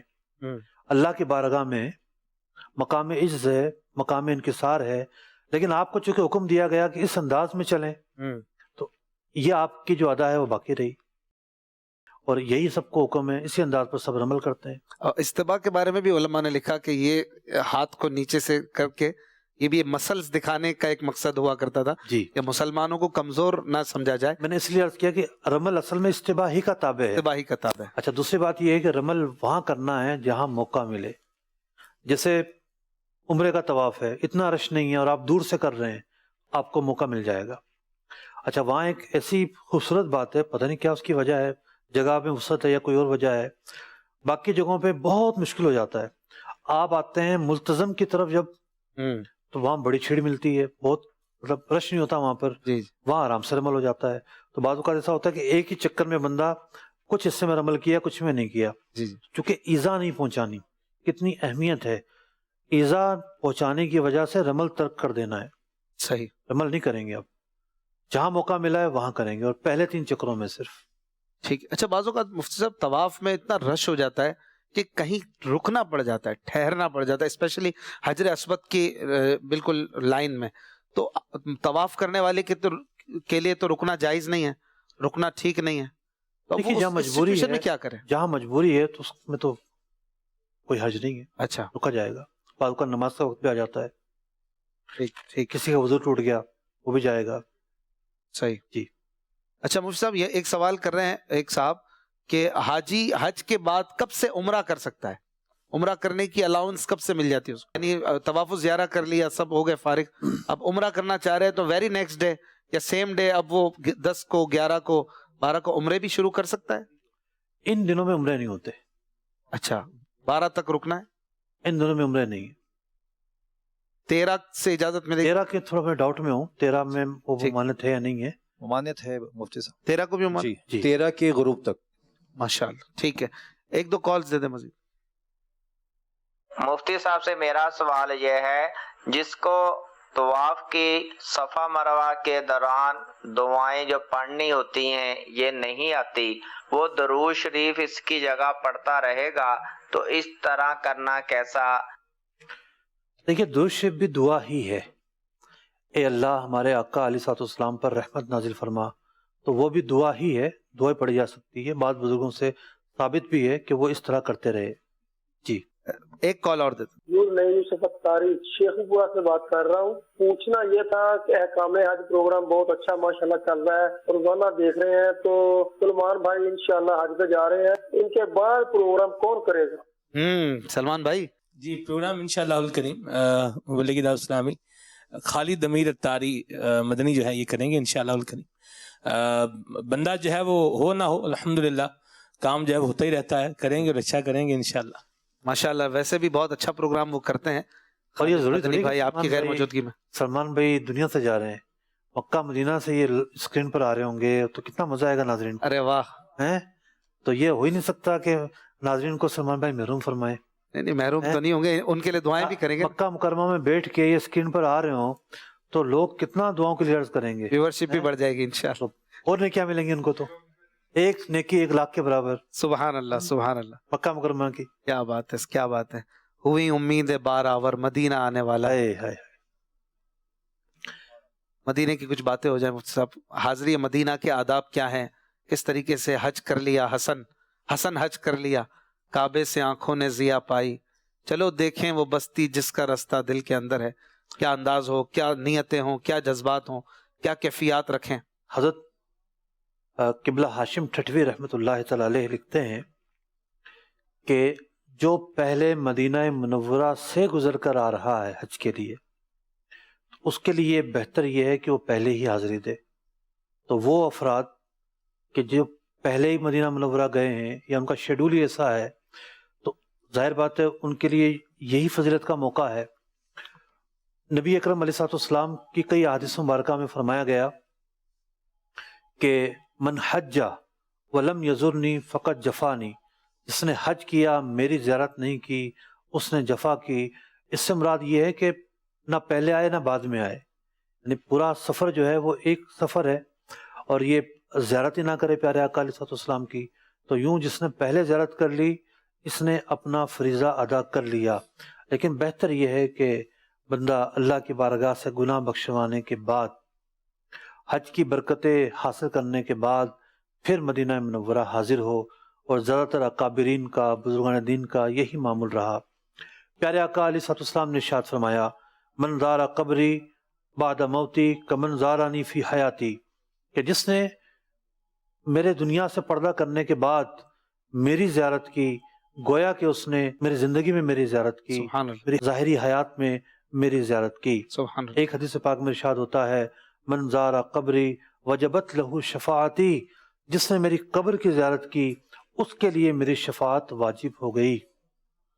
تو چونکہ اللہ رب العزت کا حکم ہے وَلَوْ أَنَّهُمْ إِذْ ظَلَمُوا أَنفُسَهُمْ جَاءُوكَ، لوگ اپنی جانوں پر ظلم کر بیٹھے ہیں تو اے محبوب آپ کی بارگاہ میں حاضر ہو جائیں. تو اس حکم کی بنا پر روضہ پاک پر حاضر ہونا ایک انتہائی اہم ترین کام ہے. اللہ تعالیٰ نے اس حاضری کو وسیلہ قرار دیا توبہ کے لیے کہ اللہ تعالیٰ تو ہر جگہ سنتا ہے، لیکن خاص اس جگہ پر بلوا کر کہا گیا کہ یہ نبی علیہ الصلوۃ والسلام تمہارے لیے دعائے استغفار کریں، دعائے مغفرت کریں تو اللہ تعالیٰ توبہ کو قبول فرمائے گا. تو مدینہ پاک کی جو حاضری ہے، اللہ اکبر، صحابہ کرام علیہم رضوان پیارے آقا علیہ الصلوۃ والسلام کی بارگاہ میں بار بار آیا کرتے تھے. ان سے تھوڑی دیر کا بھی فراق برداشت نہیں ہوتا تھا، اور پیارے آقا علیہ الصلوۃ والسلام کہیں تشریف لے جاتے، جیسا کہ ایک مرتبہ ایسا ہوا کہ آپ غار سجدہ میں تشریف لے گئے، صحابہ اکرام ڈھونڈ رہے ہیں، مدینہ منورہ میں آہ و بقا مچی ہوئی ہے کہ حضور کہاں تشریف لے گئے۔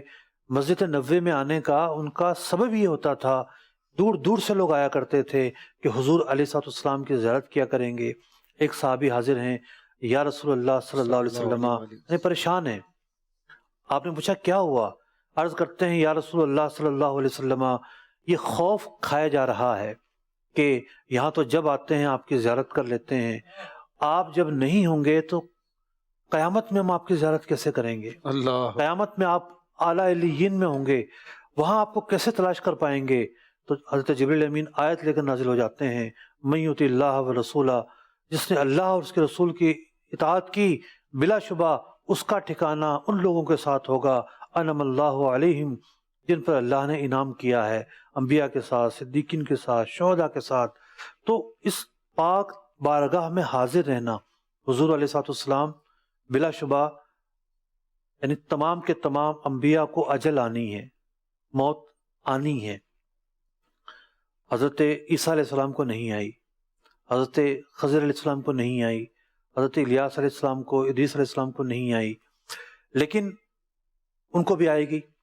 تو بلا شبہ موت کا ذائقہ قرآن نے فرمایا سب نے چکھنا ہے، لیکن انبیاء علیہ السلام کی جو زندگی ہے اس کے بعد زندوں کی طرح زندگی ہوتی ہے۔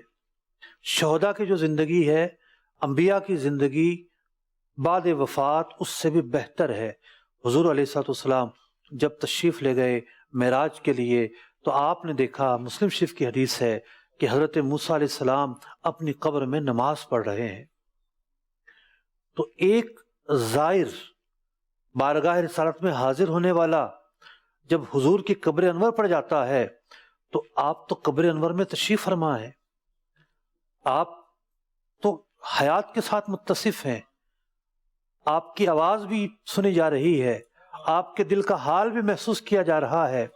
تو اب کتنی سعادت کی بات ہے کہ وہ اپنے پیارے آقا علیہ الصلوۃ والسلام کی بارگاہ میں حاضر ہوا ہے۔ تو علماء نے لکھا کہ ان تصورات کو اپنے ذہن میں رکھے ایک جانے والا کہ نبی اکرم علیہ الصلوۃ والسلام کی بارگاہ میں حاضری ہو رہی ہے، وہ نبی جو سب سے بلند ہیں، اللہ رب العزت کے سب سے بڑھ کر محبوب ہیں، وہ نبی کہ جن کے لیے کائنات بنائی گئی، آپ کی عزت، آپ کی حیبت، آپ کی اجلال، آپ کا شرف، آپ کی عظمت، ان تمام چیزوں کا تصور آپ کے ذہن میں رکھے کہ کہاں میں اور کہاں حضور کی بارگاہ۔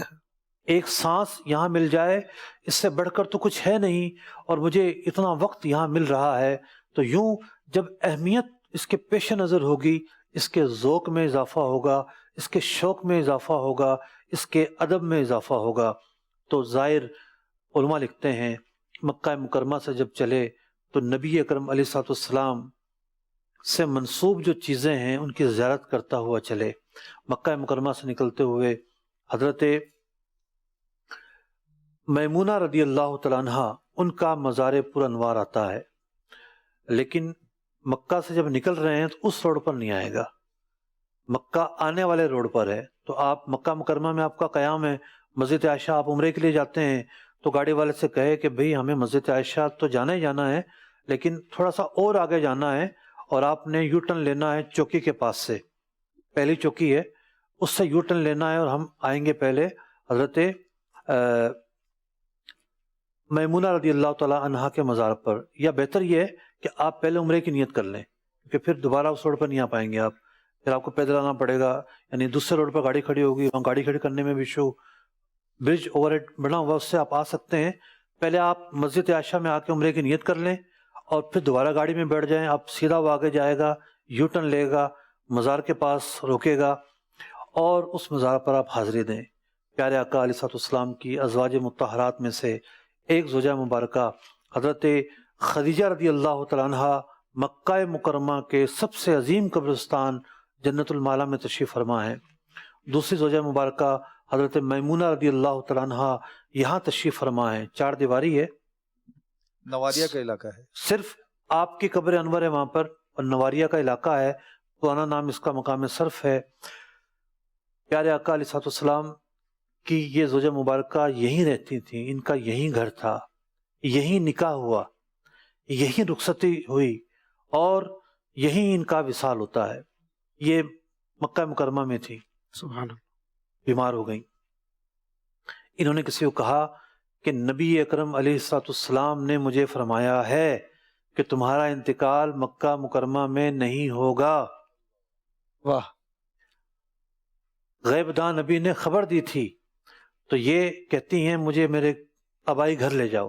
یہ ان کا آبائی گھر تھا، یہ یہاں آتی ہیں اور یہاں ان کی روح پرواز ہوتی ہے۔ تو کتنا مبارک یہ مقام ہے، اور ذہن نصیب آپ مدینہ منورہ جاتے ہوئے مقام بدر چلے جائیں، پیارے آقا علیہ الصلوۃ والسلام کے رفقا شہدائے بدر وہاں تشریف فرما ہیں، ان کی خدمت میں حاضری دیں اور پھر مدینہ منورہ کی جانب آگے بڑھیں۔ مدینہ منورہ کی جانب جب آپ آگے بڑھ رہے ہوں گے، اللہ اکبر، مدینہ منورہ کے در و دیوار آپ کو نظر آئیں گے، اور وہ عاشق ہی کیا کہ مدینہ منورہ نظر آئے اور اس کی آنکھیں نم نہ ہوں۔ ایک قدرتی سما ہوتا ہے کہ مدینہ منورہ جیسے جیسے قریب آتا چلا جاتا ہے، شوق میں، محبت میں، رقت میں اضافہ ہوتا چلا جاتا ہے۔ اور اگر آپ ایسی نعتیں اپنے ساتھ رکھ لیں کہ مکہ مکرمہ آنا ہے تو کیا سننا ہے، مکہ مکرمہ سے جا رہے ہیں تو کیا سننا ہے، مدینہ منورہ میں داخل ہو رہے ہیں تو کیا سننا ہے، اور جب واپس جا رہے ہیں مدینہ چھوڑ کر تو کون سا کلام آپ کے پیش نظر ہو۔ تو یہ جو کلام ہوتے ہیں یہ تار کو چھیڑتے ہیں۔ ہمارے صوفیہ کا طریقہ ہے، یعنی وہ اپنی مجالس میں اس طرح کے کلام سنا کرتے تھے جس سے اللہ کی محبت پیدا ہوتی تھی، اس کے محبوب علیہ الصلوۃ والسلام کی محبت پیدا ہوتی تھی، اور لامحالہ ذوق، کیف اور جو کیفیت ہے یہ محتاج ہے تعلیم کے۔ تو یہ جو کلام ہے، اب اعلیٰ حضرت کا کلام، اللہ اکبر، اعلیٰ حضرت مدینہ منورہ میں حاضر ہیں، اور کس کس رخ پر مدینے کے فضائل بیان کر رہے ہیں، بلکہ مدینہ جانے سے پہلے کر رہے ہیں، بالکل ٹھیک ہے نا، راستے میں کر رہے ہیں۔ ماہ مدینہ اپنی تجلی عطا کرے، یہ ڈھلتی چاندنی تو کعبے کو دیکھ کے کر رہے ہیں، حجر اسود کو دیکھ کر اشعار پڑھ رہے ہیں، ان کیفیات کو بھی آپ نے جمع کیا ہے۔ تو یوں یہ کلام سننا، ہم بے ذوق ہیں، ہم دنیا میں مصروف ہیں، ہمیں پتہ نہیں کہاں کیا کرنا ہے اور کیا نہیں۔ یہ جو پاکیزہ لوگ ہیں، جن کی روحیں پاکیزہ ہیں، جن کی سوچ پاکیزہ ہیں، جن کی عقلیں پختہ ہیں، یہ ہمیں مدینہ منورہ کا ادب سکھاتے ہیں ان کلاموں کے ذریعے، پیارے آقا علیہ الصلوۃ والسلام کی عظمت سکھاتے ہیں۔ تو حضور علیہ الصلوۃ والسلام کی عظمت سیکھنا، آپ کی عزت سیکھنا کتنا عظیم کام ہے۔ تو یہ صرف کلام نہیں ہے، علماء کا جو کلام ہے اس کے اندر ہمیں عظمت نبوی سکھائی جا رہی ہوتی ہے، عزت نبوی سکھائی جا رہی ہوتی ہے۔ تو یہ کلام سنتے ہوئے جب آپ جائیں گے، آپ کے ساتھ کوئی نعت خواں ہو وہ پڑھتا رہے، نہیں ہے تو کوئی آپ اپنے موبائل پہ لگا لیں، اور کوشش یہ کریں کہ یوٹیوب سے نہ سنیں۔ پتہ چلتا ہے کہ جناب یوٹیوب سے سنتے سنتے بیچ میں اشتہار آ گیا اور ذوق کہاں کا کہاں چلا گیا۔ ڈاؤن لوڈ کر کے سنیں گے، ڈاؤن لوڈ کیے جا سکتے ہیں، آپ کے پاس کارڈ ہو کارڈ میں لگا لیں۔ اگر ڈاؤن لوڈ کر لیں تو پھر ایڈز نہیں آئیں گے۔ مشورہ بڑا اچھا ہے لیکن تجربہ بڑا خراب ہے۔ اچھا، اب بات تو ویسے خیر صحیح فرمائی۔ تجربہ بڑا خراب ہے۔ میں نے بہت سارے جو ہے چیزیں ڈاؤن لوڈ کر لیں، جب کنٹری چینج ہوا نا وہ سارا ختم، یہ بھی وہ آیا ہی گلف میں یہ ہوتا ہے جی، وہ آیا ہی نہیں۔ تو میں نے کہا میں تو اتنی ساری سلیکٹڈ چیزیں لے کر آیا تھا، خیر اور بھی چیزیں تھیں۔ مدینہ منورہ کی فضائیں ہیں، مدینہ منورہ کی ہوائیں ہیں، اور وہاں کے مسجد نبوی شریف کے مینار نظر آ رہے ہیں۔ ایک زائر آہستہ آہستہ مدینہ منورہ کی طرف بڑھ رہا ہے، اور جیسے جیسے مدینہ پاک نظر آئے، اگر دعا یاد ہے تو کوئی مطلب شہر میں داخل ہونے کی دعا پڑھ لے، ورنہ پیارے آقا علیہ الصلوۃ والسلام پر درود پاک پڑھے، درود السلام کی صدائیں بلند کرے، اور اپنی خوش نصیبی پر ناز کرے، کہاں میں اور کہاں یہ فضائیں، کہاں میرے قدم، کہاں یہ ہوائیں، کہاں یہ سرزمین۔ اور یوں مدینہ منورہ اللہ اکبر اپنے قدم اور یہ خاک پاک، اللہ اکبر اپنے قدم اور یہ خاک پاک، حسرت ملائکہ کو جہاں وضع سر کی ہے، حسرت 10 ملائکہ کو جہاں وضع سر کی ہے، شکر خدا شکر خدا کہ آج گھڑی اس سفر کی ہے جس پر نثار جان فلاح و ظفر کی ہے، جس پر نثار جان فلاح و ظفر کی ہے، منظر ہو بیان کیسے الفاظ نہیں ملتے، منظر ہو بیان کیسے الفاظ نہیں ملتے، جس وقت محمد کا دربار نظر آئے، جس وقت محمد کا دربار نظر آئے، جب مسجد نبوی کے مینار نظر آئے، اللہ کی رحمت کے آثار نظر آئے، جب مسجد نبوی کے مینار نظر آئے۔ مدینہ منورہ وہ شہر ہے جسے ملائکہ نے اپنے گھیرے میں لیے ہوا ہے۔ مدینہ منورہ مکہ مکرمہ وہ شہر ہیں جہاں پر دجال داخل نہیں ہو سکے گا، ملائکہ اسے باہر ہی سے روک لیں گے۔ یہاں تو صبح و شام اللہ کی رحمتیں برستی ہیں۔ آپ ذرا غور کیجئے کہ 70,000 ملائکہ روزہ انور پر صبح ہو، 70,000 شام کو حاضر ہوتے ہیں۔ یعنی آپ دیگر ساری جگہوں کے بارے میں کہہ سکتے ہیں نہ جانے یہاں اللہ کی رحمت میرے ساتھ ہو یا نہ ہو، لیکن جہاں حضور تشریف فرما ہے وہاں تو منبع رحمت تشریف فرما ہے، منبع کرم تشریف فرما ہے۔ تو سب سے پہلے آپ اپنے ہوٹل پر جائیے، اور خیر آداب تو علماء نے بہت سارے لکھے ہیں، اور سواریوں پہ لوگ آتے تھے، سواریوں سے اتر جاتے تھے، مدینہ آ گیا ہے، اب ہم کیسے سواری پر چلیں؟ لیکن گاڑیوں پر ہی چلنا ہے، آپ کو اپنے ہوٹل تک پہنچنا ہے۔ اب آپ جا کر آرام کر لیں، آپ 2-3 نمازیں یہیں پڑھ سکتے ہیں، یہاں پڑھ لیں، جو آپ کی کیفیت ہو، شوق ہو، تھکاوٹ ہو۔ اگر آپ فریش ہیں تو نہا کر غسل کر کے اور پھر آپ جائیں مسجد نبوی شریف، اور وہاں جا کر اگر مکروہ وقت نہیں ہے تو مسجد کی 2 رکعت تحیت المسجد ادا کریں۔ علماء نے لکھا کہ زہ نصیب سجدہ شکر بھی ادا کر لیں، یا 2 رکعت نماز شکر کی نیت سے بھی ادا کر لیں کہ اللہ رب العزت نے یہ دروازے کھولے، یہ رحمتوں کے دروازے وسیع ہوئے، اور میں یہاں حاضر ہو گیا۔ اللہ اکبر۔ اور کوشش یہ کرے کہ ریاض الجنہ کے قریب قریب نماز پڑھے، ریاض الجنہ میں پڑھے، خیر اب تو بہت مشکل ہے وہاں پڑھنا۔ اور اس کے بعد وہاں بیٹھ کر نماز پڑھنے کے بعد خود کو، میں یہ اپنے الفاظ استعمال کر رہا ہوں، کہ چارج کرے۔ اب جو خود کو چارج کرنا ہے نا، اس کی بڑی اہمیت ہے، یعنی کئی اعتبار سے چارج کیا جاتا ہے خود کو۔ بندہ ایک تو احساس ندامت کا خیال اپنے اندر لے کر آتا ہے کہ میں گناہ گار، میں نافرمان، میں آپ علیہ السلام کے فرامین پر عمل نہ کرنے والا، آج اس بارگاہ میں جا رہا ہوں، کیا منہ دکھاؤں گا کہ جس بارگاہ کی میں نے آج تک نافرمانیاں ہی کی ہیں۔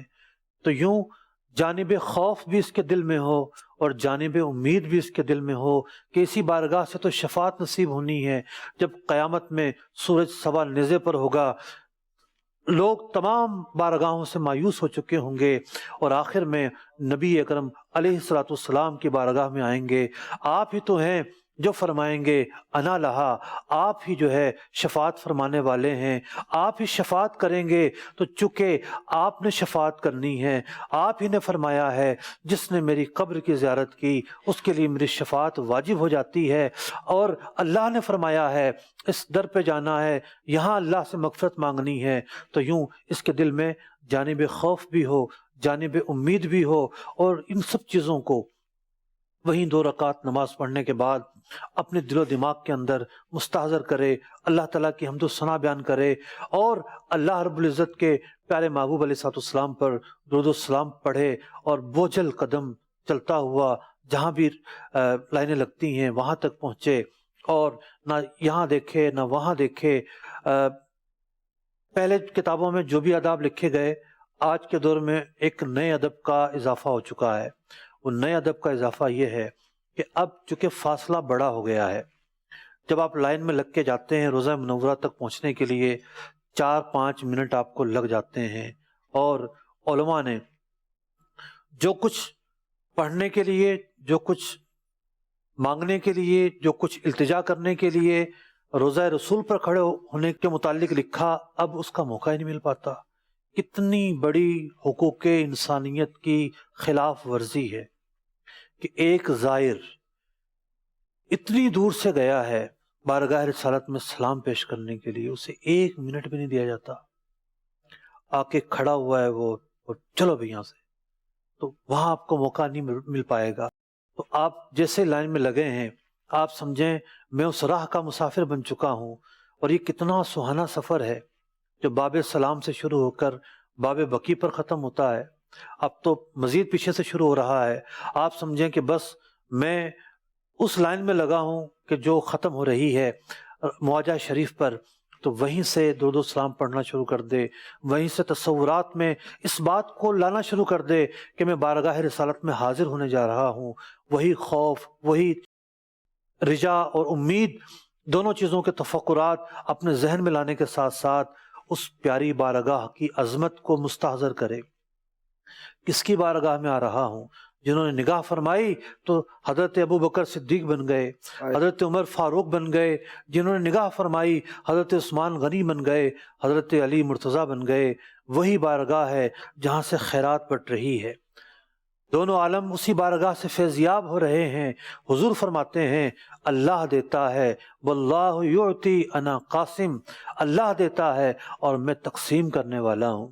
اور صوفیہ تو اپنی کتابوں میں لکھتے ہیں کہ روزانہ کی بنیاد پر، مطلب جن کی پہنچ ہے وہ آتے ہیں اور اس بارگاہ سے خیرات لے کر جاتے ہیں. سبحان اللہ اکبر. اس بارگاہ میں جا رہا ہوں جہاں سے سب کچھ ملتا ہے، جو جود و سخا کے پیکر ہیں. تو پیارے آقا علیہ الصلوۃ والسلام کی عظمت، شان، توقیر، عزت، ان سب کو اپنے ذہن میں مستحضر کرتے ہوئے جائے گا. ایمان بھی تازہ ہوگا، یقین بھی پختہ ہوگا. اور پھر جب وہ موقع آئے کہ اب تھوڑا تھوڑا نگاہ اٹھا کر دیکھتا رہے کہ کہیں وہ جگہ تو نہیں آ گئی کہ جو جگہ جان نچھاور کرنے کی جگہ ہے، جو جگہ آنکھ اٹھانے کی جگہ نہیں ہے. اور پورے اس سفر میں، اس قطار میں کھڑا ہوا، نگاہیں نیچے کیے ہوئے اور درود پاک پڑھتا ہوا، تفکرات میں گم ہوتا ہوا، تصور پیارے آقا علیہ الصلوۃ والسلام میں گم ہوتا ہوا آگے بڑھتا رہے. اور جب معاجہ شریف پر پہنچے، معاجہ شریف کی اگر تصویر دکھائیں تو میں عرض کروں کہ کہاں جو ہے یہ جو پلیٹ نظر آ رہی ہے پہلے سوراخ کے بعد، یہاں عین معاجہ شریف ہے. معاجہ کا مطلب عربی میں وجہ، چہرے کو کہتے ہیں. تو پیارے آقا علیہ الصلوۃ والسلام کا چہرہ مبارکہ یہاں پر ہے. اللہ اکبر. یہ جو پلیٹ ہے بیچ کی، پہلے سوراخ کے بعد دروازہ، جو دروازہ ٹائپ ہے، 3 سوراخ جو ہیں ان کے درمیان میں جو ایک یہ معاجہ شریف ہے. پیارے آقا علیہ الصلوۃ والسلام قبلے کی طرف رخ کیے ہوئے تشریف فرما ہیں، اور یہاں کھڑے ہو کر السلام علیکہ ایھا النبی کہتے ہوئے سب سے پہلے بارگاہ رسالت میں سلام عرض کرے، اپنی قسمت پر ناز کرے کہ کہاں تم اور کہاں یہ بارگاہ اللہ اکبر، یہاں آنے سے شفاعت بھی نصیب ہوئی، یہاں آنے سے اس بارگاہ میں حاضری بھی نصیب ہوئی، اور اب بعض اوقات تو ممکن ہے آپ کے الفاظ ساتھ نہ دیں، آپ کا دماغ ساتھ نہ دے، آپ کی زبان ساتھ نہ دیں، اور بندہ استغراق میں چلا جائے۔ ممکن ہے آپ کے الفاظ ساتھ دے رہے ہوں، صلاۃ و سلام پڑھنے کے بعد آپ شفاعت طلب کیجئے پیارے آقا علیہ الصلوۃ والسلام کی بارگاہ سے۔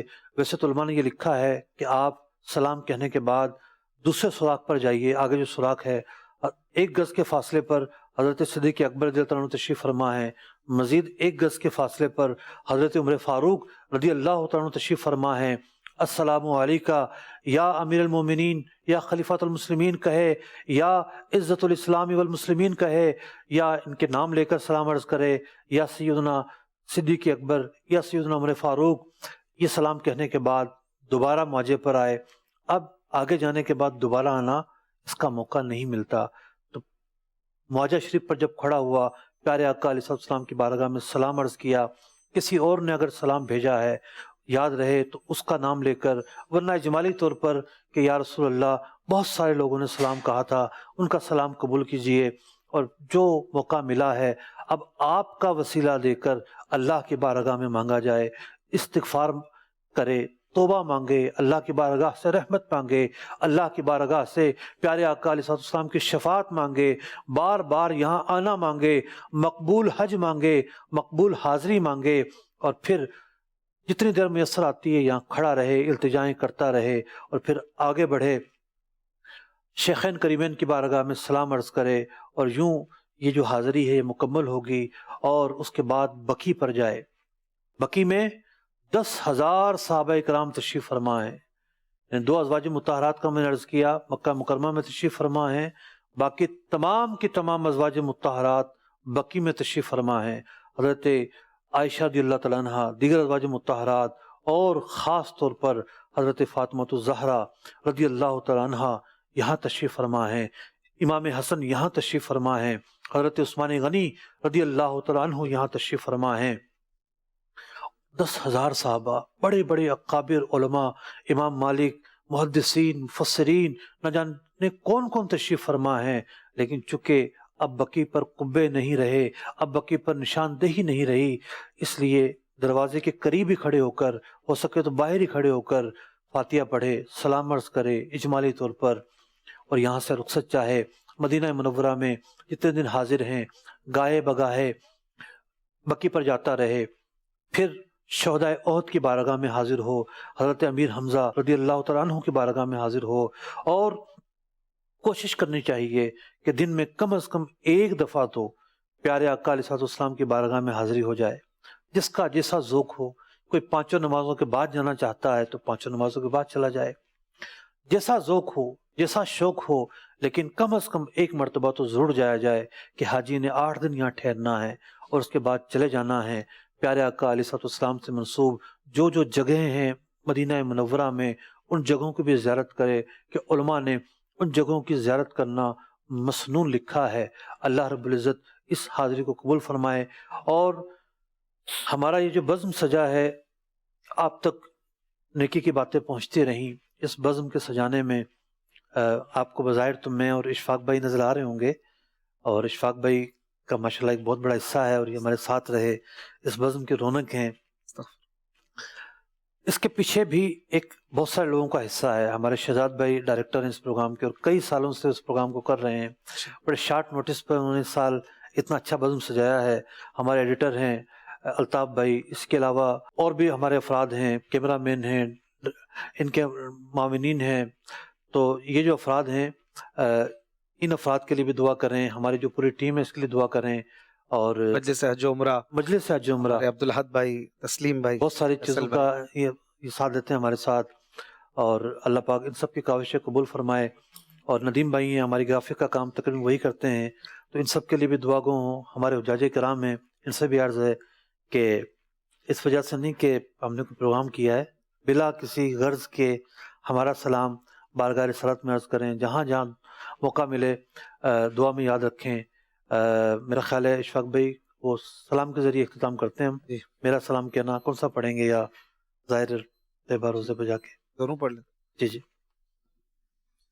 زائر طیبہ روضے پہ جا کر تو سلام ان سے رو کے کہنا، میرے غم کا فسانہ سنا کر تو سلام ان سے رو کے کہنا، جب پہنچ جائے تیرا سفینہ، جب نظر آئے میٹھا مدینہ، بادب اپنے سر کو جھکا کر تو سلام ان سے رو کے کہنا، زائر طیبہ روضے پہ جا کر تو سلام ان سے رو کے کہنا، جب کہ پیش نظر جالیاں ہوں، تیری آنکھوں سے آنسو رواں ہوں، جب کہ پیش نظر جالیاں ہوں، تیری آنکھوں سے آنسو رواں ہوں، میں غم کی کہانی سنا کر تو سلام سے رو کے کہنا، زائر طیبہ روضے پہ جا کر تو سلام سے رو کے کہنا، کہنا عطار اے شاہ علی ہے فقط تجھ سے تیرا سوالی، تو سوال اس کا پورا شاہ کر تو سلام سے رو کے کہنا، زائر طیبہ روضے پہ جا کر تو سلام ان سے رو کے کہنا، تو سلام ان سے رو کے کہنا۔ صلو علی الحبیب صلی اللہ تعالی علی محمد صلی اللہ علیہ وآلہ وسلم۔ لبیک اللہم لبیک لبیک لا شریک لک لبیک